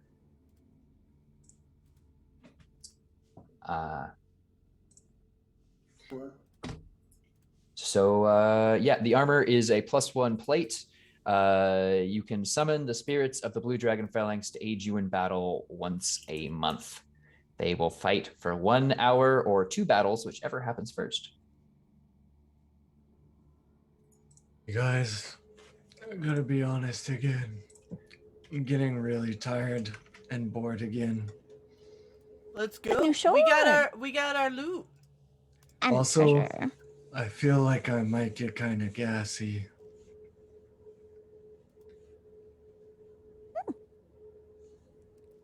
Well, you're in back then. And So you're all still Johnny's gonna head invisible. out. You're all still invisible, and yeah, are you guys just heading to the end of the hallway here? Yeah, I'm looking for some stairs. Yeah, well, sure enough, at the end of the hallway here, you do in fact see some stairs. All right, guys, we think these are the stairs. They seem to be Yes. the only stairs. I'm really honestly not thinking very much right now. I'm gonna start creeping up the stairs But since I'm invisible. I'm Yep. coming. Let me just adjust some things because the situation up here has changed. And don't want to make you bigger. Sorry. You guys make your way up. Make sure I get all the orcs here. You guys over here. Perfect. Yeah, you're back at what seems to be, from the light smell of air, back up at the top. And Fuck, that guy tricked us. well, you're back on. You're not like you're on ground floor. Oh, I So- thought we were back out front of the castle. and I No, was no, like, no, no. Sorry. I need to "Different." reveal the area you guys are in, coming out, and pull you over. So, right there. So, Alright. kind of want, and Thought you we'd hear been a dead. whole lot of commotion coming from this direction. I'm gonna put this back on. Is there any art or anything in here or any different colors? In here, no. This appears cleared and seems to have some weapons around, and a stairway continues to go further up. But beyond that, no one is here. This castle is really ugly. Well, it was ruined, but you know, I know better than to try and defend art to you. But yeah, you are You continue to hear a lot of sounds and grunts and shouts of ebullition, and Steve's voice from this way. Yes. Steve is still alive? Shocking, I know. How about y'all just like Smacked. chill out or Just whatever? a hard smack. Kind of fucked up, dude. All right, how fast do we run and what's the plan? All right. I'm heading down this way, but we should probably all be as quiet as we can. Yeah, I mean we're invisible still, but Not invisible, inhearable. yeah. Oh, Pascal's just gonna shoot down this hall as fast as she can, like doing full tabaxi slink. Charlie, they always assume that it's so easy for people of our size to just walk quietly. I know. It's kind of rude. And not to complain, but this armor doesn't help much either. Ugh. It's gonna kind of slowly creak open this door as if the wind was pushing Sure. on it. Oh, totally. And you can basically see just like opening the door really just reveals the scene in front of you. I almost want to change the music. Oh, that's not the right one. Almost want to change the music as a large group of orcs of all kinds are gathered here, with Steve hung on a rope from the ceiling as if a chandelier over this fire pit. There are a variety of people. I'm actually going to change the music here just to something a bit more intense. As he swings, slowly dangling, one person in particular, kind of poking at him occasionally with the end of his sword, not making any specific kind of like actual damage to him, but definitely keeping him moving back and forth uncomfortably as the ropes kind of continue to creak and groan. Steve starts singing All Star. He gets smacked with the other side of the blade anytime he does actually open his mouth. He just kind of it's gonna roll me. Johnny. Take the sharpest tool in the shed. Not a steer. Johnny. Speedball special. Are we running and grabbing and going? You will see a young woman who you recognize as Pinna standing along a wall with a young man. Young man might be even stretching it. He might be 12, maybe old-looking 10-year-old. But you can yeah, he's just kind of hanging out on this wall. He has a stiff upper lip at the whole kind of thing, though you can catch the look of concern in his eyes, Johnny. And of course, between you and them is an imposing figure of a female orc, standing at least 6'4", powerfully built and utterly imposing. She casually heaves a giant great axe over her shoulder, watching the proceedings, and calls out to Steve in common, Why do you come to this place, oh hated one? I don't know, bro. I was looking for a bunch of assholes. Enough of your jibes, Steve. Reveal to us your secrets, or you will be cast into the fires and fed to our wolves, for once we have captured the great enemy. Yeah, man, I got a secret for you. It's called Suck on D's. Suck on D's what? D's nuts. As he just starts cackling. And like fucking kicking and just, fucking, dude, you got wrecked, bro. Get wrecked. Got him. lower him, and he gets goes head first into the flame. You grab the girl, and Wait. I'll grab the kid. Do and I then have I'm to gonna grab- cast. Do I have to grab the girl, or can I just grab the hat? I think we should grab the girl. We told the robot downstairs we would. Like, she's the person, right? Well, fine. You told the robot downstairs you would clear the orcs out. Yeah, I got a plan. Voice in the sky. I didn't promise anything. I really didn't promise anything to anyone. In fact, They pull Steve can back you up. have everyone in here roll a wisdom save for me? Sure, what are you casting? Enthrall. Enthrall. Okay. Does that require them to be looking at you? My choice that I can see. Fantastic. Okay. Shit. All right. 1, 2, 3, 4, 5, 6, 7, 8 regular orcs, which is a lot, but oh boy. 1 second. There's a lot of this gonna go on.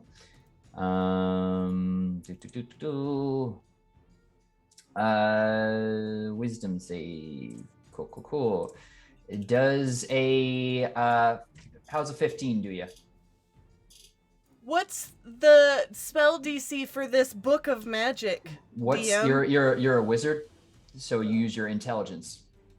It's like 10 plus intelligence plus 8 proficiency. 8 plus intelligence plus proficiency. Yeah. 8.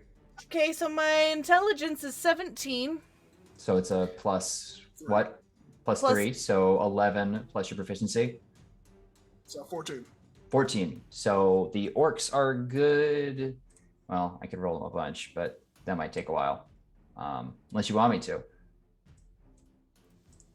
But The orcs are good.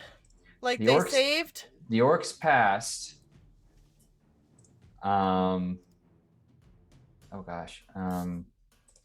Do some war speakers for you, that they have very high wisdom. Yeah, that's a 17. You check these juggernauts, maybe. Juggernauts, come on. Oh, John. What have you done? What have I done? Juggernauts got 3, so they are definitely going to be enthralled by you. I don't know fully what that means. I should probably read spells at some point, but you know. I weave a distracting string of words. Failed save. Target has disadvantage on wisdom checks to made to perceive any creature other than me until the spell ends or until the target can no longer hear you. And they are charmed. Nope. It's literally just, hey, look at me. Come here, look at me. Look All at right, me. cool. Well, they can't see me, so I'm just gonna They start can. going. You have invisibility. That breaks on casting a spell. All right, so I'm just gonna walk in and be like, "What's up?" And then I am going to cast Crown of Madness on the one that seems most important. Who is the one that seems most important? Can you please point to them for the class? The big lady standing next to the girl. Okay. Cast a spell of Crown of Madness on Bonebreaker Doracor. Okay. Well, I will show you all now. For no particular reason.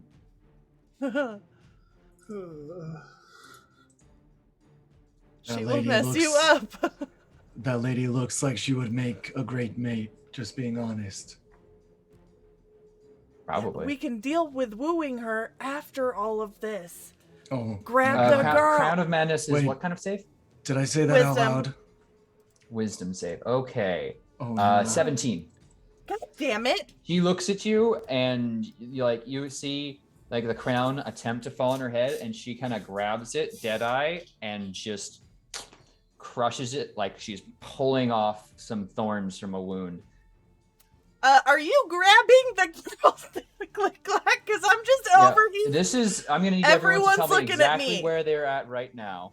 Yeah, no, I'm definitely, that was the plan. As soon as you said it, I run in and scoop her up in my arms and run. You are going to have back to out. run past a bunch of people, and it is not a wide open space. That's my I issue am right just now. gonna yell, grab the girl and boy. Doricor, I'm going to give Doricor legendary action because she can do this. Uh-huh. Will step and put her axe in the wall around Pinna's neck and grab the boy by the shoulder and basically hold him on the back edge of her blade and say, "Try it." We don't care about the boy, right? Only the girl with the hat. I'm honestly not fucking sure, man. I think we should grab both of them. Who are you talking to? Reveal them, or they both die. You don't want to kill them. It'll set a curse upon your tribe forever. I've done it before. It's a bad idea.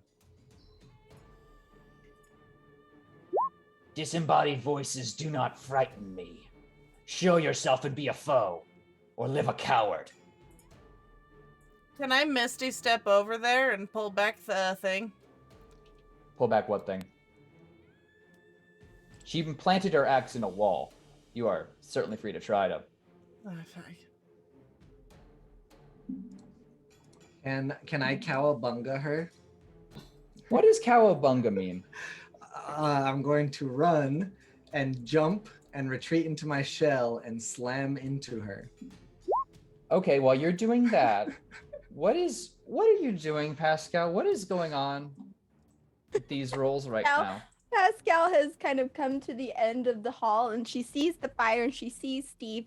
She goes, "Oh," and she's just reaching into her robe of randomness. And on the first one, she pulls out a water skin and goes, "Gah!"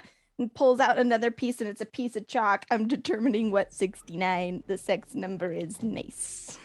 Nice. But she's just trying to pull out random items out of her pocket, trying to she's hoping to get one in particular. Okay. But it has So you're not pulling worked things out of your pockets. Charlie, But, what are you doing this yeah. instant? Yeah, Charlie was trying to sneak in and sneak around, and I think as soon as he steps into the room, it's like, there is a large presence in the doorway. Mm-hmm. He rolled a 10 on stealth, so... Yeah, actually, could I get, before you cowabunga, are you going to attempt to make your presence unknown before then? Me? No. I would do Okay. it while invisible. Yes, but, like, walking still makes sounds in most circles. Yeah, that's fine. I'll be full on charging and barreling into her. Okay, so make an attack. I'll give you a +5 rather than advantage. Make like a improvised weapon. Okay, cool. My unarmed strike is still +7, so. Okay, What then is- just use that. Okay. 19. Meets it, beats it. You collide with Bonebreaker Doricor, and you're taking basically like shove action. Yeah, I mean, I don't really think I can intend more of a purpose than just slamming into her, but it's basically to make it so her hand isn't on the axe anymore, that she just shoved into the wall. Sure. She has a pretty solid grasp on it, but let me roll a D100 just for pure chance.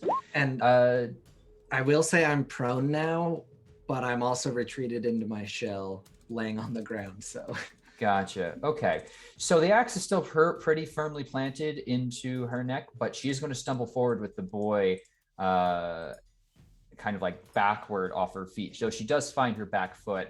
As you materialize and become visible, all eyes are going to be on you. You would have battle then?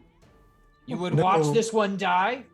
No, we don't want to battle. We actually just need this hat and the girl attached, I guess, and we'll be leaving. It's okay. Then you come to bargain. Sure.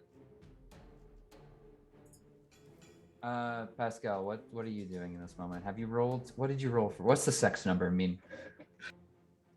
There's two things. Yeah, okay. Pascal, like, she's kind of, come on. And as she reaches in, she'll pull out, it will be a flask of dark, like, kind of viscous liquid, and her teeth will just flash, like, she's invisible so nobody can see, but she just grins widely and goes, yes. and is going to hold on to it carefully, but she's going to peek in. Do any of these orcs or guards have like manacles or shackles of any kind on their persons? I will say that, well, the shackles are certainly on Steve as he's been pulled back up from the fire. And there are some shackles over here amongst this pile of bones near a chest.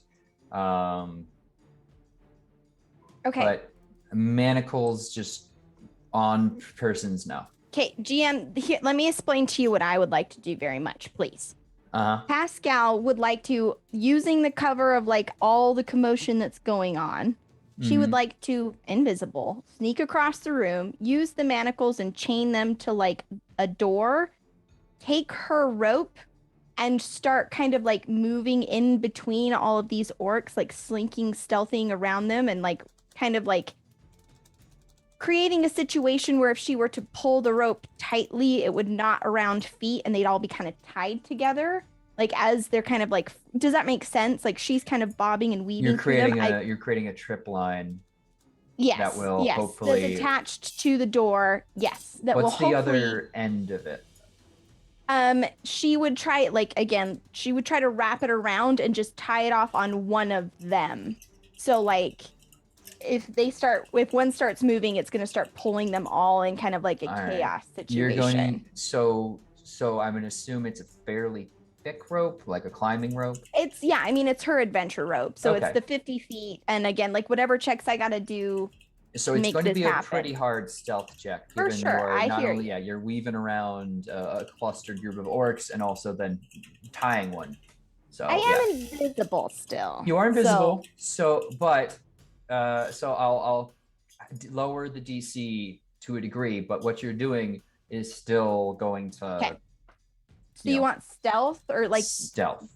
I want stealth and then a sleight of hand. Okay, great. That's a 22 on my stealth. Okay. You're able to navigate through the orcs as all their attention moves between Steve to you guys. From up above, Steve just kind of like chuckled, you guys heard of the game? Yeah, you lost it, bitch. He gets dunked back into the fire again. 20 sleight of hand. Okay. As one turns to like kind of swing his sword, you're able to in that moment get it's a knot, but not super tight around its leg. Okay. She kind of like she does that, and then she is going to slink back here by the door, and have that flask in her hands, ready for shit to go down. I'm going to hold an action. If they try to actively hurt anyone that we perceive as like an ally, so the girl, the boy, any of us, Steve's fine, she's going to throw this flask of oil into the fire and try to create a bomb. Okay. Great. So, what's everyone else doing now that you said you didn't want to fight? You're just here for the girl. I feel like my whole thing was... Oh, go ahead. Well, they did say, so you want to bargain? And Click Clack said, sure. The orcs around basically are doing everything but holding knives and swords to the holes of your shell, ready to jam them in as they move around. Tell me, who sends you? Honestly, I'm not really sure. Ah, then you are the fool of the group. You, smaller one, who sends you? I think if you just really steal children from a town, that a lot of people are gonna come. And I know they were making this really big militia to come attack all of you guys, but we made it here first.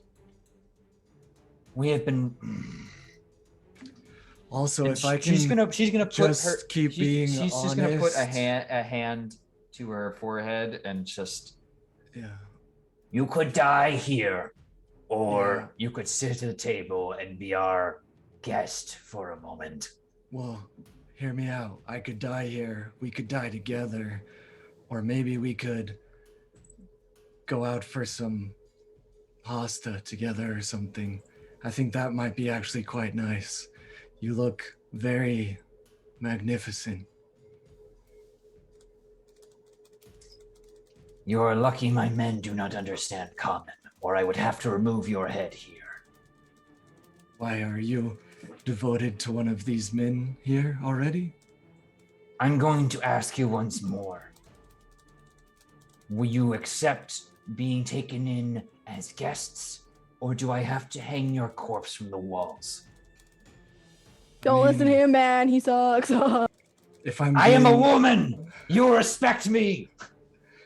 If I'm being honest, being hung by my ankles by you doesn't sound too bad.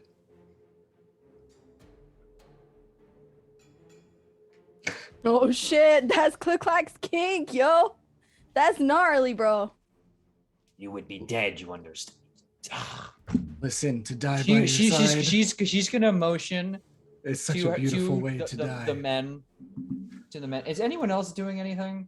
Steve lets out a singular tear. That's fucking poetry, guy. Holy shit.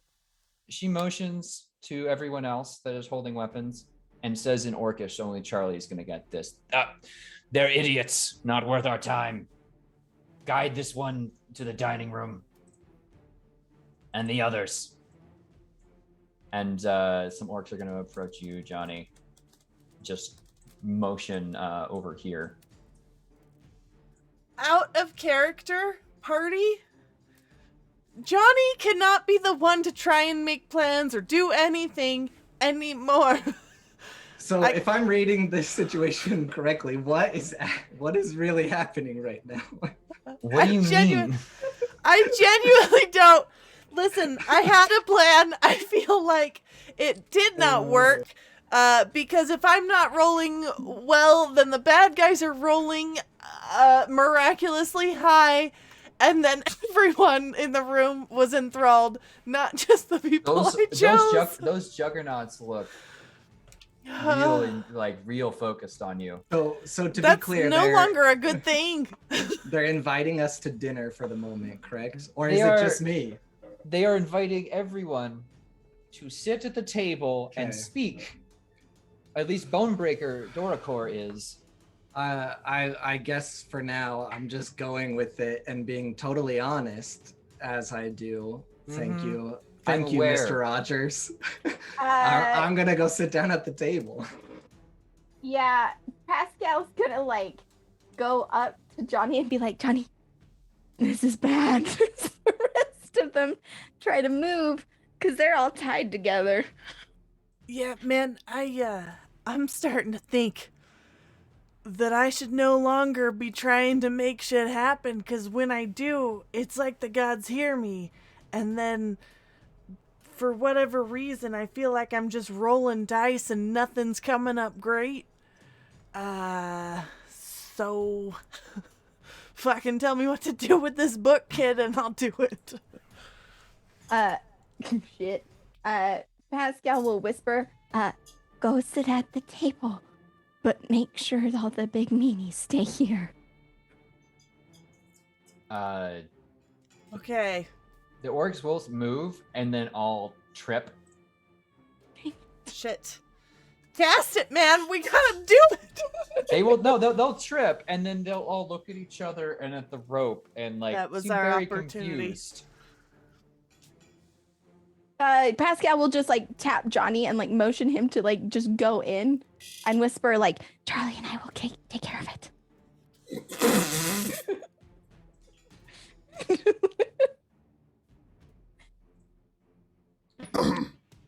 So, anyways, Pascal's still invisible.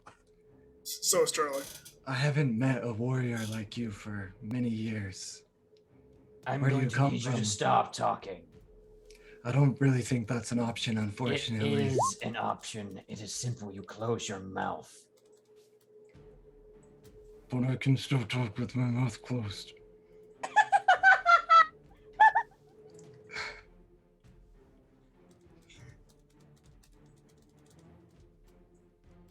You really... We're just here. You have no master who sends you here. No, I don't Saxton, have any. this is not some game by Saxton. He sends me fools. Point of order. Yes, smaller one.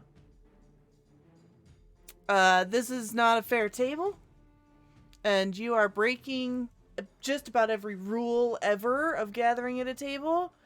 You only bring people to match the people meeting you at the table, ma'am. You would have to be my match then. No, it's like common courtesy of meeting at a table. You match each other's numbers so that it's not like contentious. I feel like this is like, parlay 101. Get your shit together and please send them out of the room. She's going to hold an axe to the boy's throat again. You got one move. Just fucking be courteous. I honestly don't even know who this little boy is. Be a professional. I am not interested in being a professional. That I'm is interested clear. In being a leader. Now sit. Yes, ma'am. Fucking amateurs. Or my men will kill you.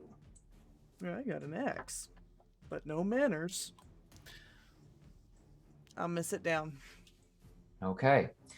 The other orcs gather. The only other one sitting there seems to be a kind of second in command here, who grumbles that Click-Clack is sitting closer to Doricor. Mentions something in Orcish, but Doricor will again put the axe back down, the boy visibly relaxing, and she will say, once again, who sent you? Why? Really, just ourselves to save this girl because I really like her hat. God, I wish you guys are smarter so you could be lying. I got a bad table. I'm totally honest every time. Hannah will look at you. You're just here for my hat? It's a really nice hat, kid. Yeah, you didn't let me buy it off of you before. So you're gonna steal it off of me and leave me kidnapped? We'll take you with. Yeah, I guess you come attached with it. It's only nice if we're gonna get your hat from you, we get you out of a bad situation. We also were just really here to solve what happened to you, and we solved it, so like, I don't think we have a reward or anything. But you were asking about the heir, and she kind of points at the boy. Oh my god. In town. You That's- forgot? Johnny, that's who that boy is. Well, we didn't know anything about him. Well, wait, then who the fuck is she? Pinna? The hedge mage from the village? Okay, and I'm gonna, ma'am, did you think her hatness was the heir? No. Oh, well then why'd he got her? You want the hat too. Fine, click-clack. God damn it. If I wanted the hat, I would have the hat. Well, Yeah, that's what I thought as well, but she's really Is that not particular. what is happening here? Do you not have the hat? She is important to the village. We will use her as a hostage to secure provisions and our safe exit from this land. Can I ask you why you hate the town so much? That's your because they really are quite mean, so we might be on the same page. Yeah, a little bit fuck that village. Sorry, Pinna, no offense. There's gonna be some offense taken, actually. I'm sure, just like me, you are also misunderstood. So maybe you can help us understand a little more. And Dorco will actually kind of like respond to that a little bit. Kind of, okay. What do you need to have explained? One who has no mind. Well, First of all, are you single? Second of all, what do you need, and why do you not like the village? What did they do to you? Your first question is foolish and only shows that other parts of your body reside where your mind should be. As for the village, they are simply in the way, and I wish to be gone from this place. This woman is a spellcaster. Either she will be leveraged to get us safe passage, or I will bring her back to my people so she may make potions for us. Well, I actually understand where you're coming from, wanting to be where you're meant to be. I actually no longer have any home. But Johnny, I have a home. Yes, but you want to go back, right? Yes. At least you. And is your home the kind have that's that like choice. shared with people, or you got someone living there with you? The rest of our tribe resides there. I meant like more you specifically. You are both fools then. I'm just trying to wing you. Listen, it is not foolish to see someone who matches you and might be a companion for life. I am trying the diplomacy. Yes. Please. Anyways. I wish to send this boy out into your human world so he may expose his uncle's treachery. Ooh, we can help with that, but also Johnny can cast spells, so maybe he can help you get home. This one's a spellcaster then. Yeah. Well, I mean, you saw how great it went out there. I'm new to the whole experience. New does not mean bad. Okay, It but means you just have beginning. firsthand, You experience. attempted to strike at a great foe. This cannot be spoken ill of. Okay. We would bring you back to the village in exchange for the boy. All right, you want me as a hostage? Yeah, all right. She kind of like looks surprised and Truthfully, you swear this. Yeah, I'll go with you too. Well, yeah, but you gotta let Hat Girl go. That's a nice hat, and let's not have it damaged, and she should go with it. Also, Johnny can write, so he can write about all the bad things that this guy's relative did. Sure. Then you would have to bring the boy with you. You understand, I need something of power from this exchange, or my men will not follow me. I am very powerful. I need more than a person. Am I a person? I'm a turtle.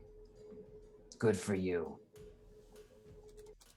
Flesh is not one of my concerns. I need material. It is what my men understand. You do have very beautiful sorry. All right, so you give us the boy and the girl. We go to the town, tell them to fuck right off. And then we give you something in exchange. And we're good? It must be a great thing.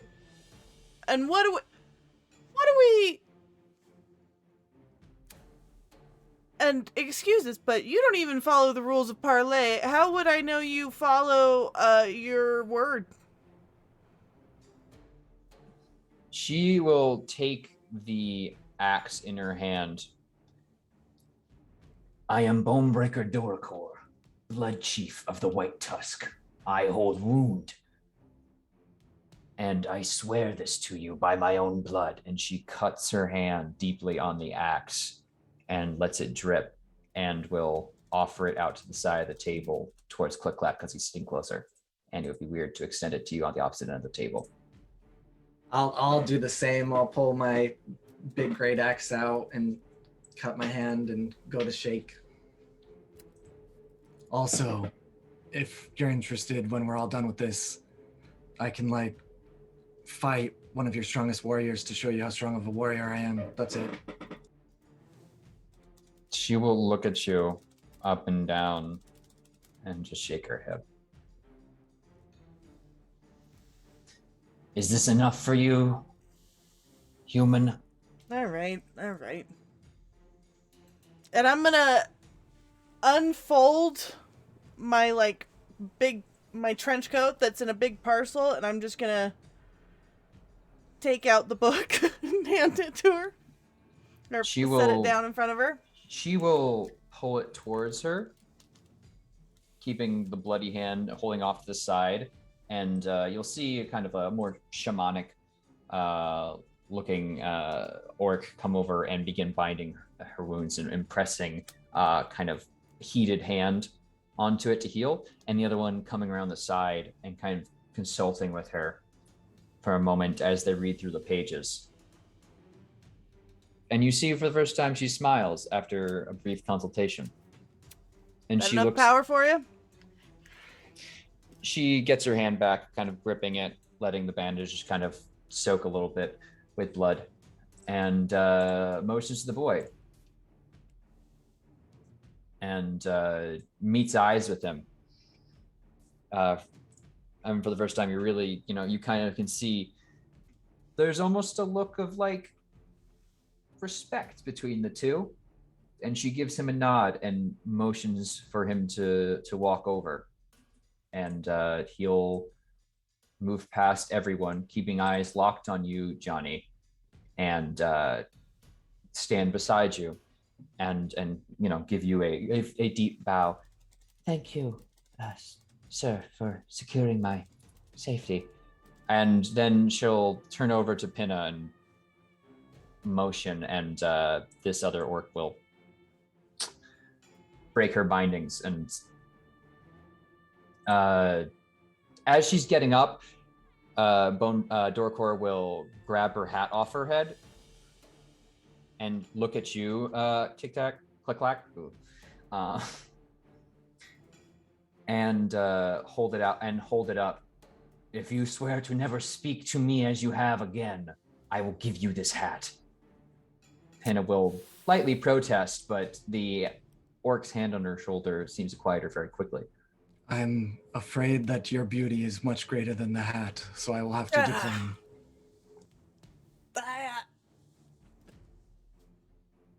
And then we'll hand the hat back to Pinna, who brushing off dirt from the grip. And she'll join you at the table as well. Dorcor will slept stand. in the forest, and ever since I woke up, I just say whatever I think, and I don't know if that's good or bad, but hopefully you're impressed.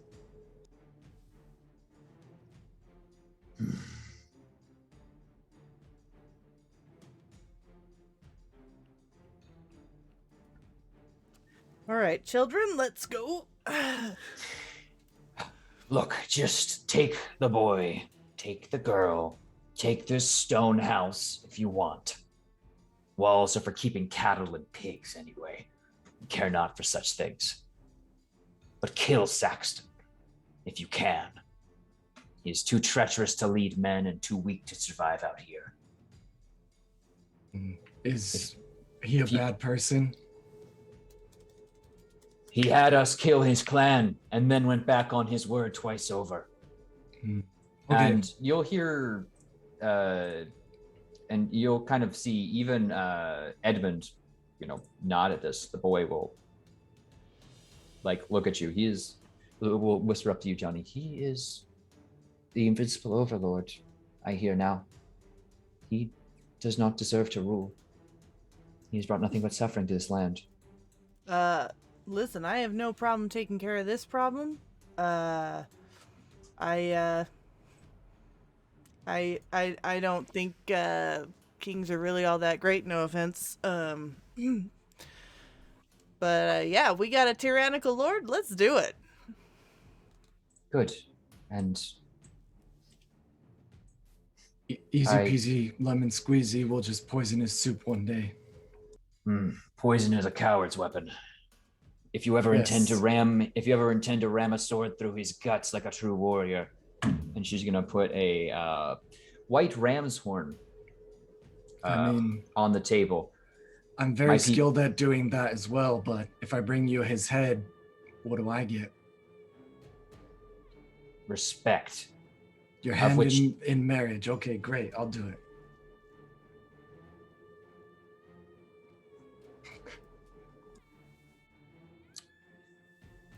Children, let's go. She's gonna take a moment to like rethink grabbing the hollowed ram's horn out and just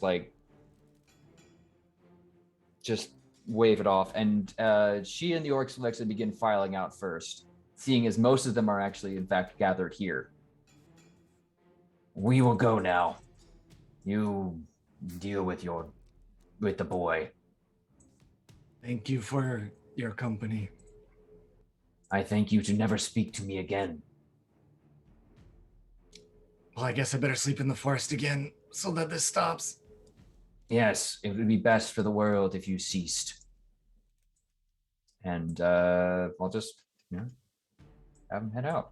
As you are basically left alone in this room with your two former hostages, Edmund and Pinna. All right. Well, I'm gonna lean back into the chair and put my boots up on the table and just be like, she did say we could have this place, right?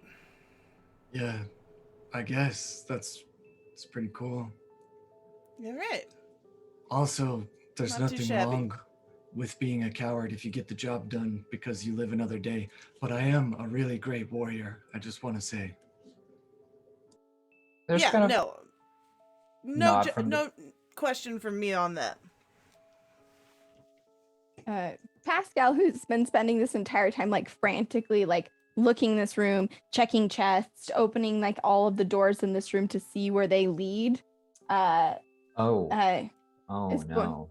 Pascal, are you looking at this chest?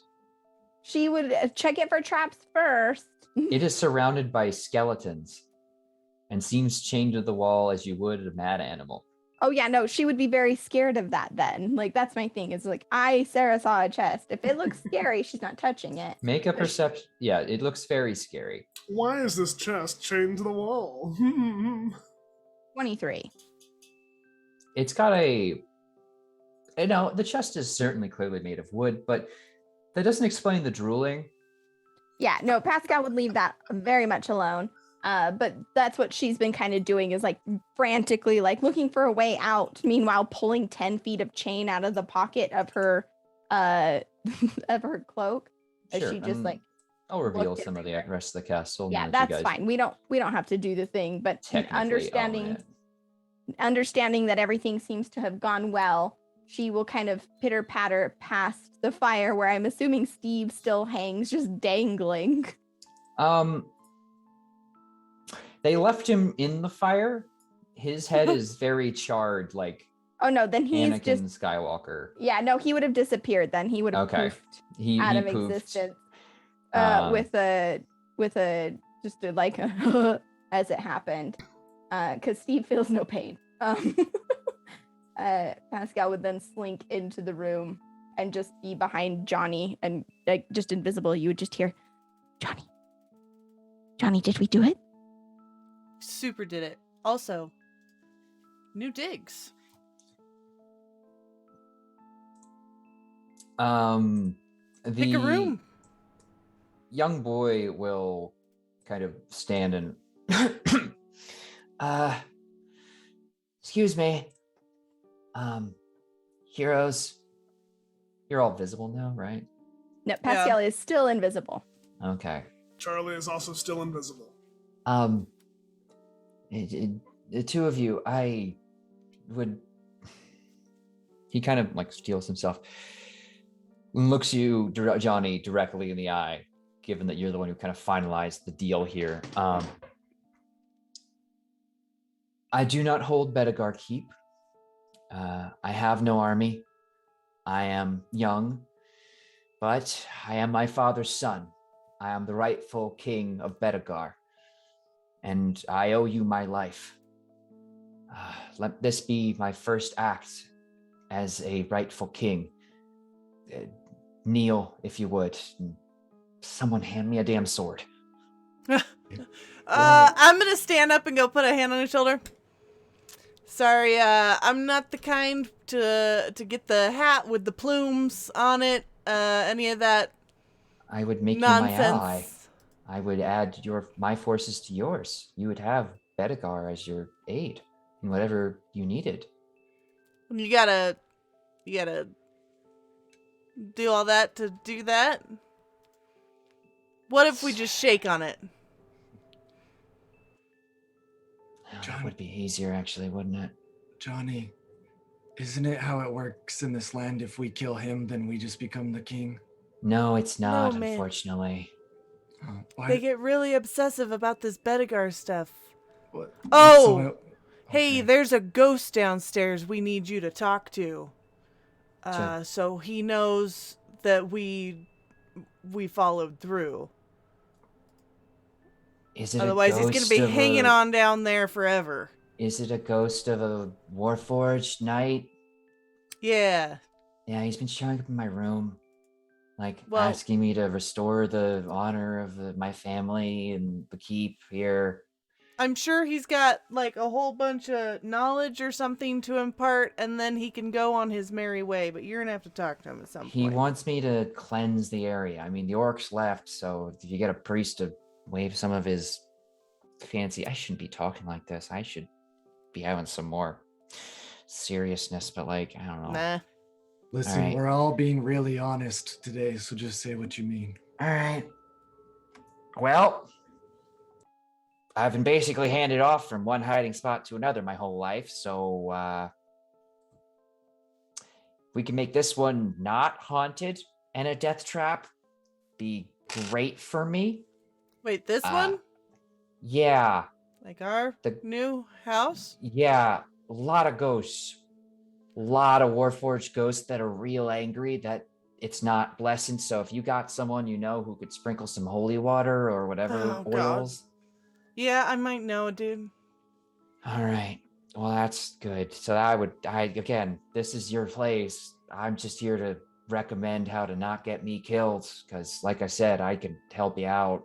People listen to me because, I came out of the right lady part. All right, Pinna, when we walk you home, I'll grab the church dude, Toby or whatever his name is. Well, she's just kind of look at you like you have 4 heads, like you don't remember? The boy could just join us and we can steal that hat and we can just travel the roads. Pascal will kind of tug again at Johnny's jacket, like tug. Yeah. And we'll whisper, Johnny. And as she does, she'll kind of drop the invisibility around her as she whispers, "What about Babe? We're supposed to do a thing and go back to Babe." Yeah. Totally remember that. Okay, well, listen. Charlie, come out. Can I move now?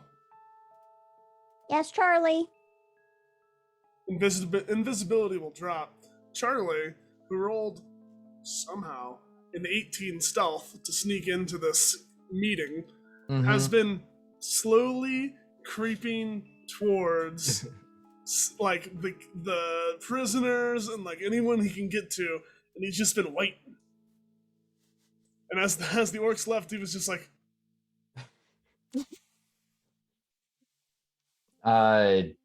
obviously Pinna's eyes will flash and she'll fall back in shock. But Edmund just kind of looks at you, and he's 12, and he's just yeah, that fucking tracks. Hi. Yeah, hi. Are you gonna attack? You're with these guys? It's Charlie. Do you want to kneel? What's a Who's kneel? a Neil? You kneel, I touch a sword to both shoulders, I make you a knight of the realm or whatever, you know. Charlie's you- not a knight. It could be. I don't know. I'm a Pascal, day. Pascal, Charlie Day. It's a knight with a K. Got the Pascal armor. would be a great knight. Pascal, you would be a great knight. Just imagine it. She looks down at her like her furry tummy and like at her back and goes, "But I don't have any stars." We could get you some. We need to talk to the ghosts. And as he says ghosts, the armor's gonna flash and all of the ghosts are gonna appear, I guess. You are suddenly joined by at least 100 ghosts, like the army of the dead, filling this room with the spirits of the blue dragon phalanx, as they all stand to attention, long swords down. They all look identical to the one you spoke with, of course, though some have more distinctive markings, some have, battle scars through one eye socket, others are cracked in all different places, and they seem ready and looking about confused. And Edmund's like, yeah, that also tracks. I think Wait. Johnny should decide. No. Yeah, well, we should probably go talk to Babe. Listen, then- if Babe's one of those guys that the same ghosty dude is of, we tell Babe, can we not summon Babe? Do we not have a way to just send up a Is Babe thing? part of the Rook organization? Says, young Bedegar. Wait, I didn't mean like Babe, but the new Babe, the one downstairs. Well, Tell him, get priest, purified castle, send Yeah. message to Babe, found Babe with power, and then live here forever now. yeah. So listen, we take Pinna home. We get the priest. He blesses And the Fancy. castle. We get a Raven off to Babe so he can come and know that we did the good thing that he wanted us to do. We go downstairs and bring you, Bedegar, to talk to new Babe 2.0, and tell him that we did the thing, and then he Babe can be 3.0. all like sensei with you, tell you all the shit you need to do to become a good king. And while you focus on that, we could just clear out the whole downstairs, make it into like a basement apartment for you where you learn all of your stuff, and train with your new person. And meanwhile, we'll fix this place up.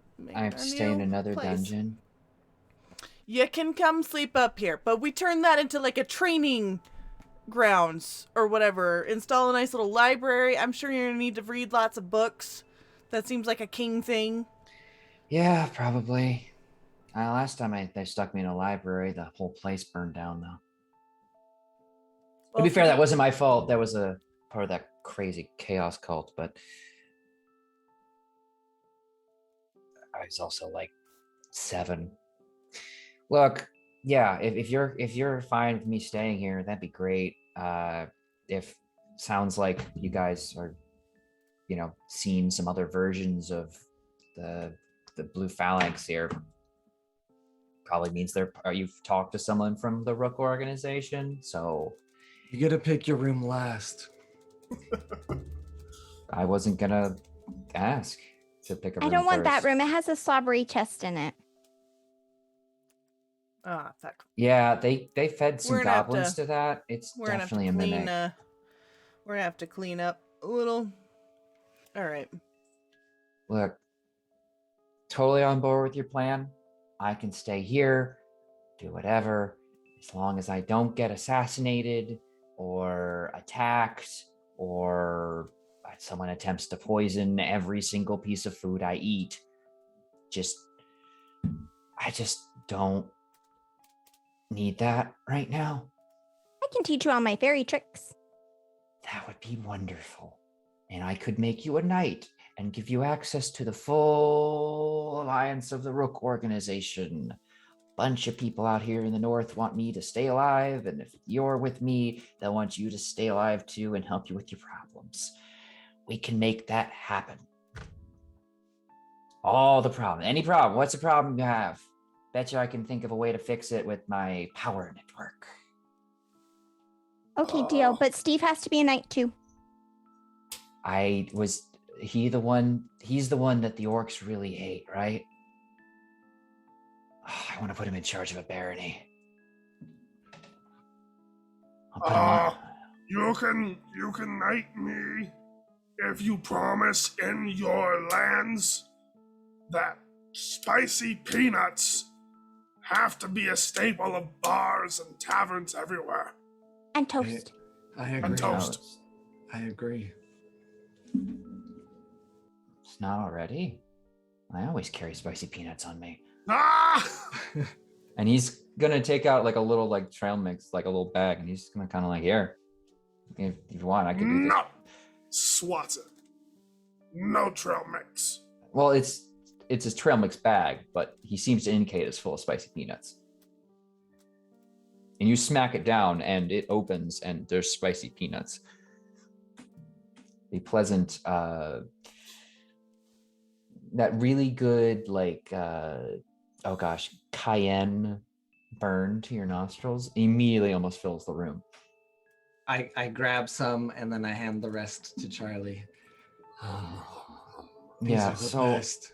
like I said, we could do the whole sword thing if you want, but I have a like, sword.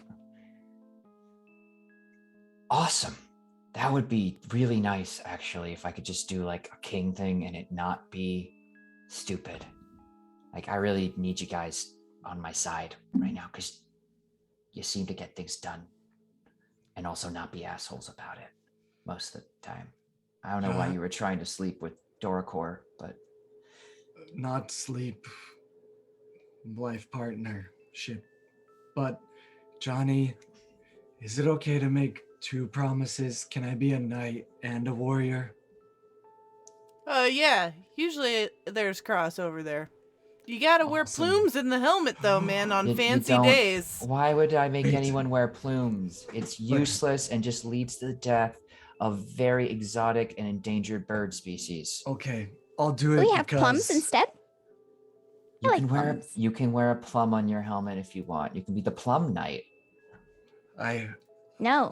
I just realized I'll be the warrior knight, and that sounds really cool, so I'll do it. Fantastic. Anyone else got anything they want me to promise them before I knight them? Any problems you need taken care of? There's this guy who works on a bridge and his family died and it's very sad. Can you help him? Sure. What bridge? What area? What bridge? It's back in Dude. town. No, I don't remember it, though. Oh, you don't remember that town? The main bridge back in the town where we just came from. There's a guy there that he sells really gross cheese or something. And there was this really mean guy that wouldn't play rock, paper, scissors with me in the bar. He's dead Oh. now. We did kill I him. want you to disband the Council of Cats. I don't know about a council of cats. They're mean and they don't like jokes. Well, sure, I can do what I can. I'll make sure they don't bother you, at least. I'll get I don't know, socialist government of rats to get on that. Do you know what a cat's Dictatorship of dogs? favorite color is? I don't know. Tell them, Charlie. Purple.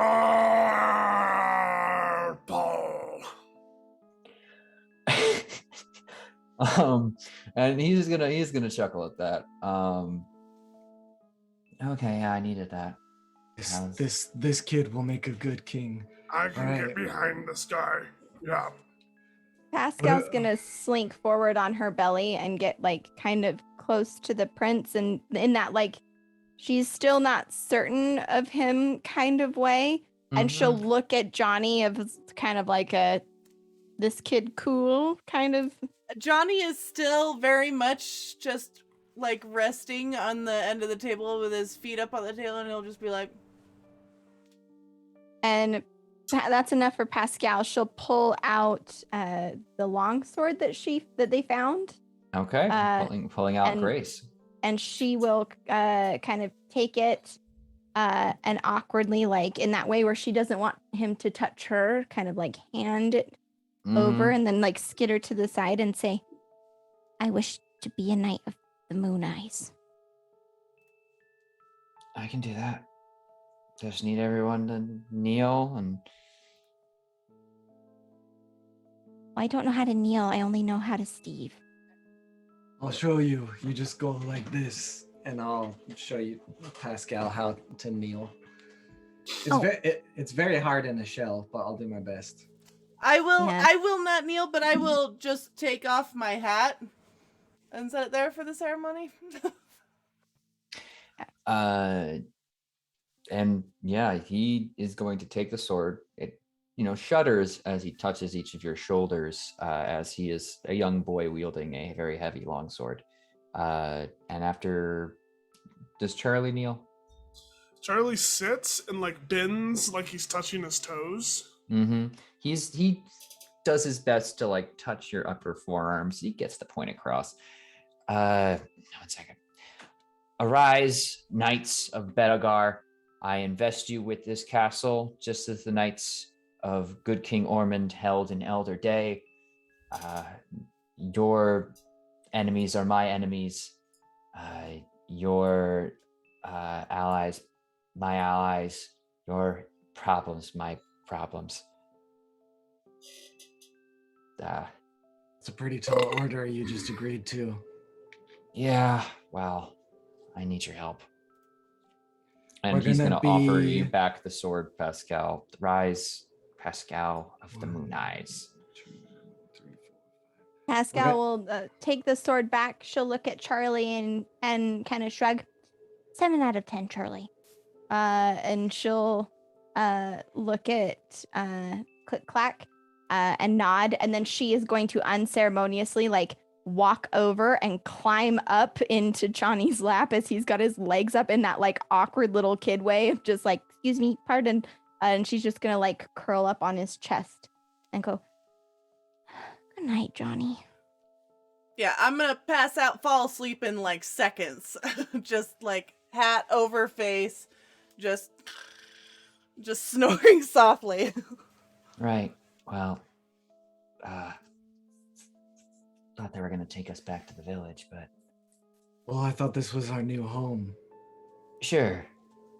We can It go is. in the We'll morning. do that in the morning, kid. Yeah, It's been a long day.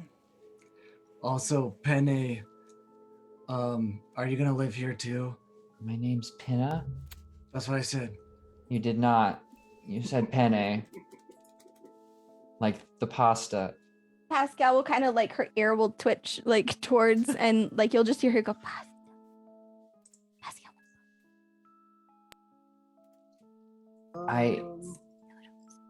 Johnny noodles. Johnny noodles. We'll get noodles in the morning. Go back to sleep. DM. Yes. Oh, that's me. Hi. Yes, hello. If I like look out a window or something, can I Yeah, see there- birds flying around? So you can make your way. Obviously, the walls of this first floor castle don't necessarily have windows, given that would be a poor defensive installation. But you can make your way to the top of the tower and definitely see some birds in the nearby wood. Yes. As they actually, some are kind And of I would coming like out, flying to, out of the way in a path. I would like to gesture towards them and birdies, please come here. And I'm gonna cast Animal Messenger twice. So Mhm. doo-doo-doo-doo-doo. Mhm. Birds. Fuck, I don't know anyone in the town. You certainly met Giselle and Gowan and Breika as you were in the inn. Yes, I will send it to the bartender Okay, because that's the only person I interacted with in the town. sure. It'll fly off towards Gowan. We found Pinna. We're in castle. It's safe. Stay.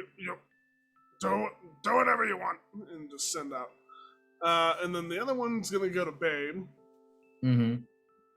Found heir of Gryffindor.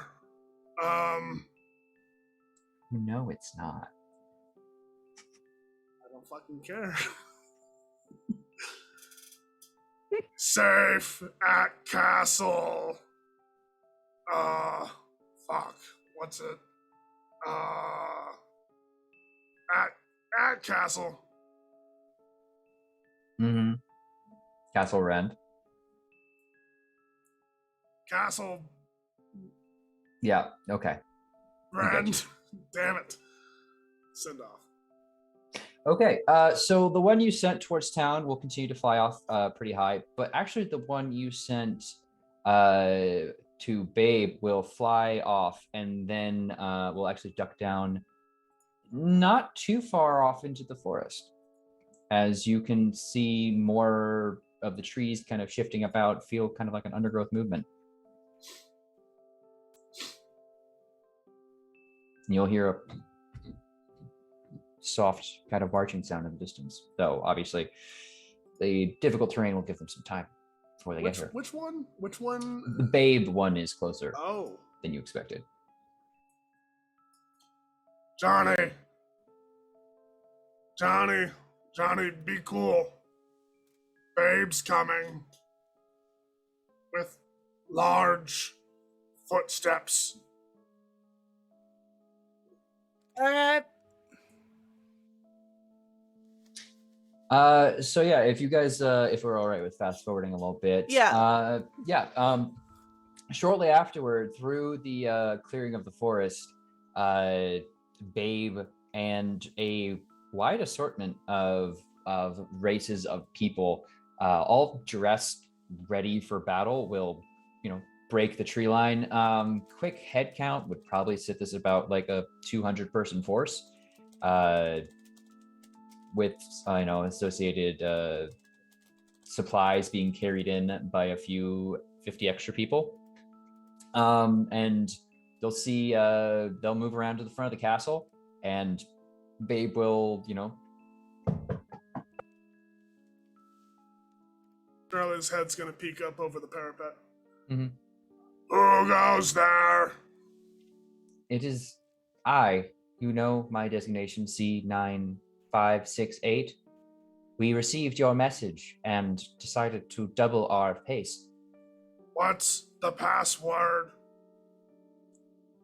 That was not included in your message, and I fear I do not know it. Pascal will tug on Charlie's cloak and whisper something into his ear. Ty, check the Discord, please.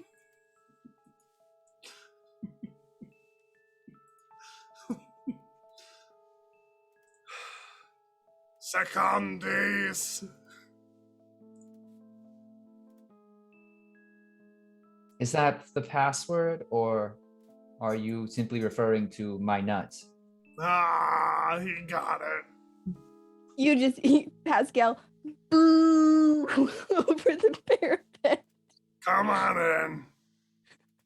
in. And the small force will move in.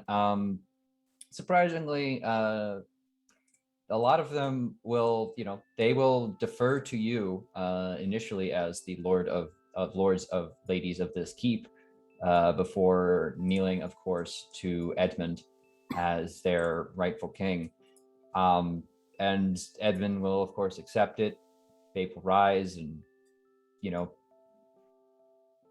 in short, thank you extensively, saying that the entire organization is in your debt, and that anything, your payment has been brought along with enough provisions to allow you to stay here for at least 2 months with whatever force you wish to retain here of Rook. They all have a variety of skills to help bring this keep back into working order, and further work orders can be brought in to continue to fortify and alter it as you would like. And after a brief aside,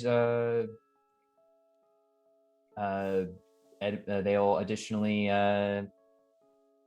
wish, like, if there's anything you need, anything at all, because they're here for you. And obviously, as knights, you now basically command not only Babe, but everyone else in that room. So, I mean, if we're fast forwarding, I'm definitely at some point, if we're setting everything up, and I'm gonna get someone in here that can bake pie and make really good coffee. oh yeah, definitely. That can be arranged. Anyone within the northern areas, this land can basically be like cherry picked for make some cherry pies. But Edwin will keep badgering you for a favor that he can provide to you. Literally. What you can go through now as a kind of like in the kind of like sign off order, what you guys want to do with your immediate power.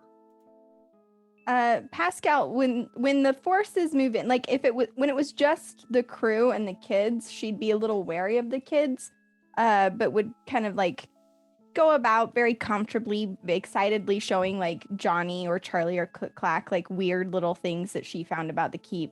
But as soon as everyone else moved in, she would suddenly just vanish. It would become increasingly difficult to find Pascal, except for those who know her well would know her particular hiding spots, which would be behind any curtains or sunbathing in like where the sun comes in, and she'd spend a lot of times on the parapet.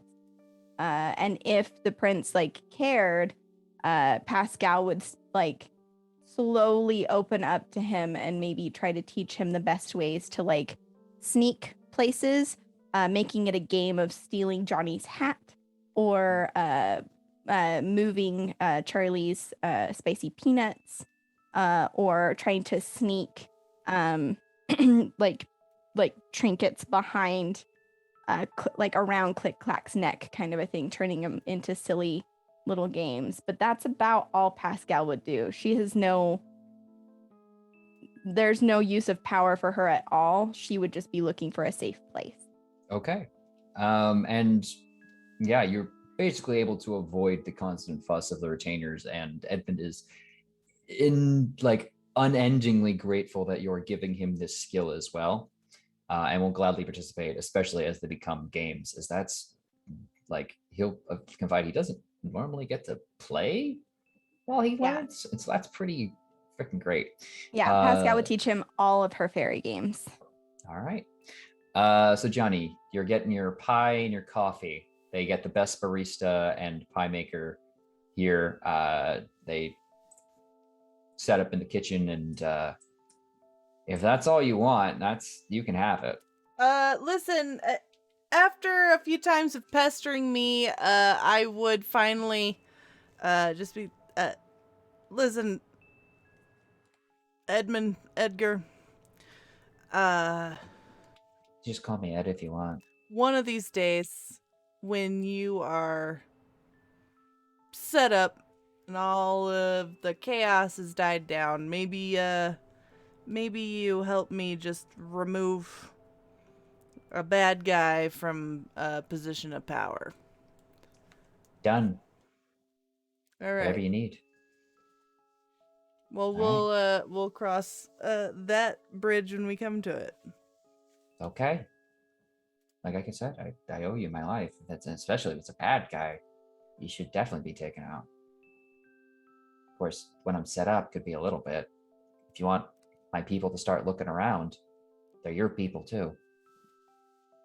Yeah, it's just the Grand Vizier from my home country. I can't go back, but he's still there, wrecking things up.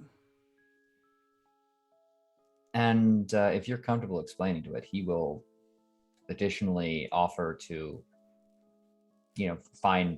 send scholars and spies under the guise of educational cooperation to try and look into evidence that might clear your name as well. I mean, at this point, Johnny isn't so much worried about going home, but he still feels a sense of loyalty to his Royal Majesty. May he bray forever. The donkey, yes. Yes. May his hooves trot free over the cobbles for all time. But at this point, like, Johnny doesn't feel the need to, like, that isn't really home anymore. But he would try and get the Grand Vizier removed since he's fucking up the country and a danger too. And obviously the spy network is not immediate, but you will get like the sense that moves are being made to put pieces in place for when you want it to happen, basically giving you the kill switch. Click clack, what are you doing? You gonna look for Doricor? Oh, so he enjoys a long time as being the warrior knight. Probably bonks whoever over the head that Ed wants. He makes a plan and goes and kills the bad guy with the thing that Doricor gave him, and he sends her a letter once a week, before and after. And other than that, he just hangs out, has a good time. All right, you make plans to do that. And actually, Edmund will be happy to, give you some deets on what he learned about Doricor. It seemed like he was almost being mentored by her in some ways, so he kind of has a bit of an insight to help you right if you wanted. What's her favorite chocolate? No, she doesn't like chocolate. Orcs don't like luxuries like that. It's all practical stuff. It's a good thing to know. Yeah. No, like she'd like a weapon. Like if you find like magic weapons or something, send her that, or like some giant beast head, or like Saxton's head. I mean, that's gonna be a bit of a move, but like, yeah. I know she didn't exactly balk at it, but like, yeah, anything, man. It's just not. We'll kill Saxton eventually. Soon Yeah. enough. Good. Guy's an asshole. I don't think I'm supposed to say that. I can feel Babe looking at me right now, but like. You can say whatever you want, man. Okay, yeah, but I get I'm king, but like, come on. Not gods. But yeah. He's happy to help you pen a few letters and work to get them sent to the right place. Charlie. There's been a lot of commotion in the woods lately around this place, and so he's stationed at this hideout with all of his friends. But he ventures out and he seeks out any sort of problems or disputes between woodland beasts in terms of like displacement or property disputes, stuff like that. He becomes a woodland cop. You do find a dispute amongst some insect species about who gets to eat the old man corpse first, and you'll recognize a lone man's body, seemingly with the finest spear and shittiest armor he could find, dead in the woods. Babe will have informed everyone else that they saw the militia forming and told them that was folly. When they tried to put up a fight, I simply just looked at them and said, "Really? This guy?" And that was that. But you find Carrick's body, and you seem to be able to create a proper division of goods for the insect species there that are working their magic. Beetles, you get the butt, Ants, you get the face and the head. Spiders, you get the feet. And I get the rest. Okay. But yeah, doing that, being a shepherd of the woodland creatures, using my speak with animals and other things, and then I'm gonna start getting to work on making my own brand of spicy peanuts. Okay. Sekundi's spicy peanuts. Inspire. Because why not? Okay.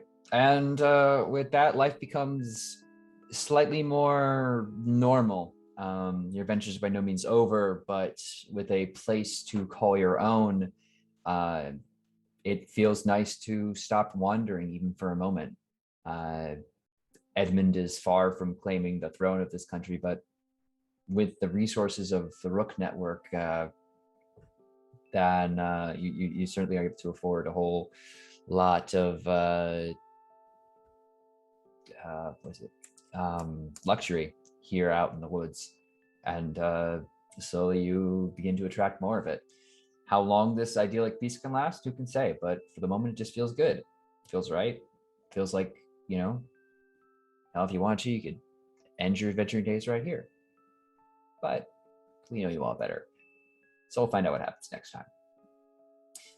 And with that, we're going to end the Siege of Castle Rend by MCDM. Of course, I was your DM and General Groaner, Turk accented. But before I say anything else, I'm going to allow my wonderful players to let you all know who they are, where you can find more of their wonderful faces, and just let us, what's up?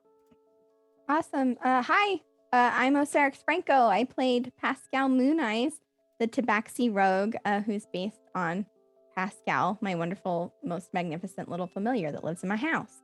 If you like my face and the words I say sometimes, and, well, all the times, really, you can find me on Twitch and Twitter at Osiris Franco. I'm involved in a bunch of different TTRPG content, both here on TBK Roleplay, in shows like The Harpers, Dark Echoes, which is this Saturday.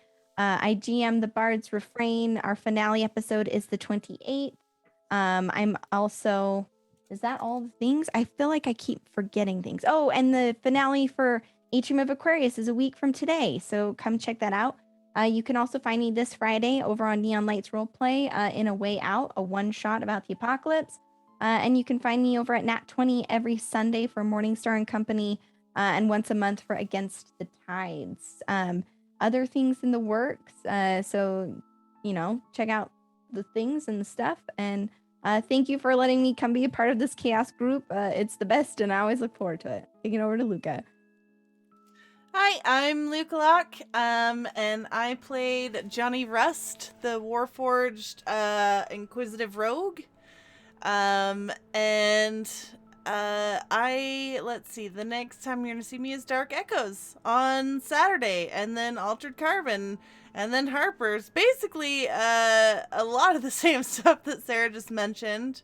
However, on the 23rd, I do start in Proper's City of Mist campaign, for which I am very excited. On to Cole. Hello, everyone. My name is Kohlrabi. I do things and stuff. I also stream on Twitch every Tuesday that I am not here. But tomorrow night I will be back here with part of the Brit Squad and Corndog and Chrissy for a secret one-shot where I'll be playing a cleric. Tonight I played Click Clack, who's based off sort of the fact that I have a Ninja Turtle in my house. Didn't get to see his ancestors too much tonight, but it's always a good time. And then I will also be back for Dark Echoes, and then mostly Dark Echoes going forward. But we have a lot of great stuff. We have some finales going on, and just exciting stuff. And Ty is up next. Hello, everyone. I am Tyrant. You can find me on Twitch and Twitter at Dr. Tyrant. I played Charlie, the good boy. Always fun to play Charlie. I will be returning to your viewing service this Saturday morning for Dark Echoes, a Curse Strike campaign. And then I will be coming back for Atrium of Aquarius, the final episode of Atrium of Aquarius, our Altered Carbon campaign. It's ramping up to be real crazy. If you know anything about Altered Carbon, people are probably gonna die. So it's gonna be interesting. And then I'm not in much. Moving past that, I'm not really signed up for anything. I got law school coming up, so it's gonna be pretty light for me, with intermittent one-shots and whatnot, except for Dark Echoes, and then over on Nat 20, Against the Tides once a month, and keep an eye peeled on, I guess, Twitter for more information on that. Back to you, Turk. Okay. Thank you so much. Oh, First off, I forgot go for the it. most important thing. I'm sorry, Turk. No, please. What's the most important thing? That's it. I'm sorry, Turk. Oh. Why? You know why. Yeah, I'm Turk or Turk Accented. If you want to see more of what I do, it doesn't usually involve GMing, but this Saturday, of course, will be Dark Echoes. We'll be joining there. It's the good doctor, von Richten. I almost said von Richthofen, but I'm not going to fly an airplane. Tuesday, I'll be here with the Harpers. And I'm on Neon Lights on the 22nd for In His Divine Name, our only war campaign there. Just a lot of fun. We just had a bunch of people die.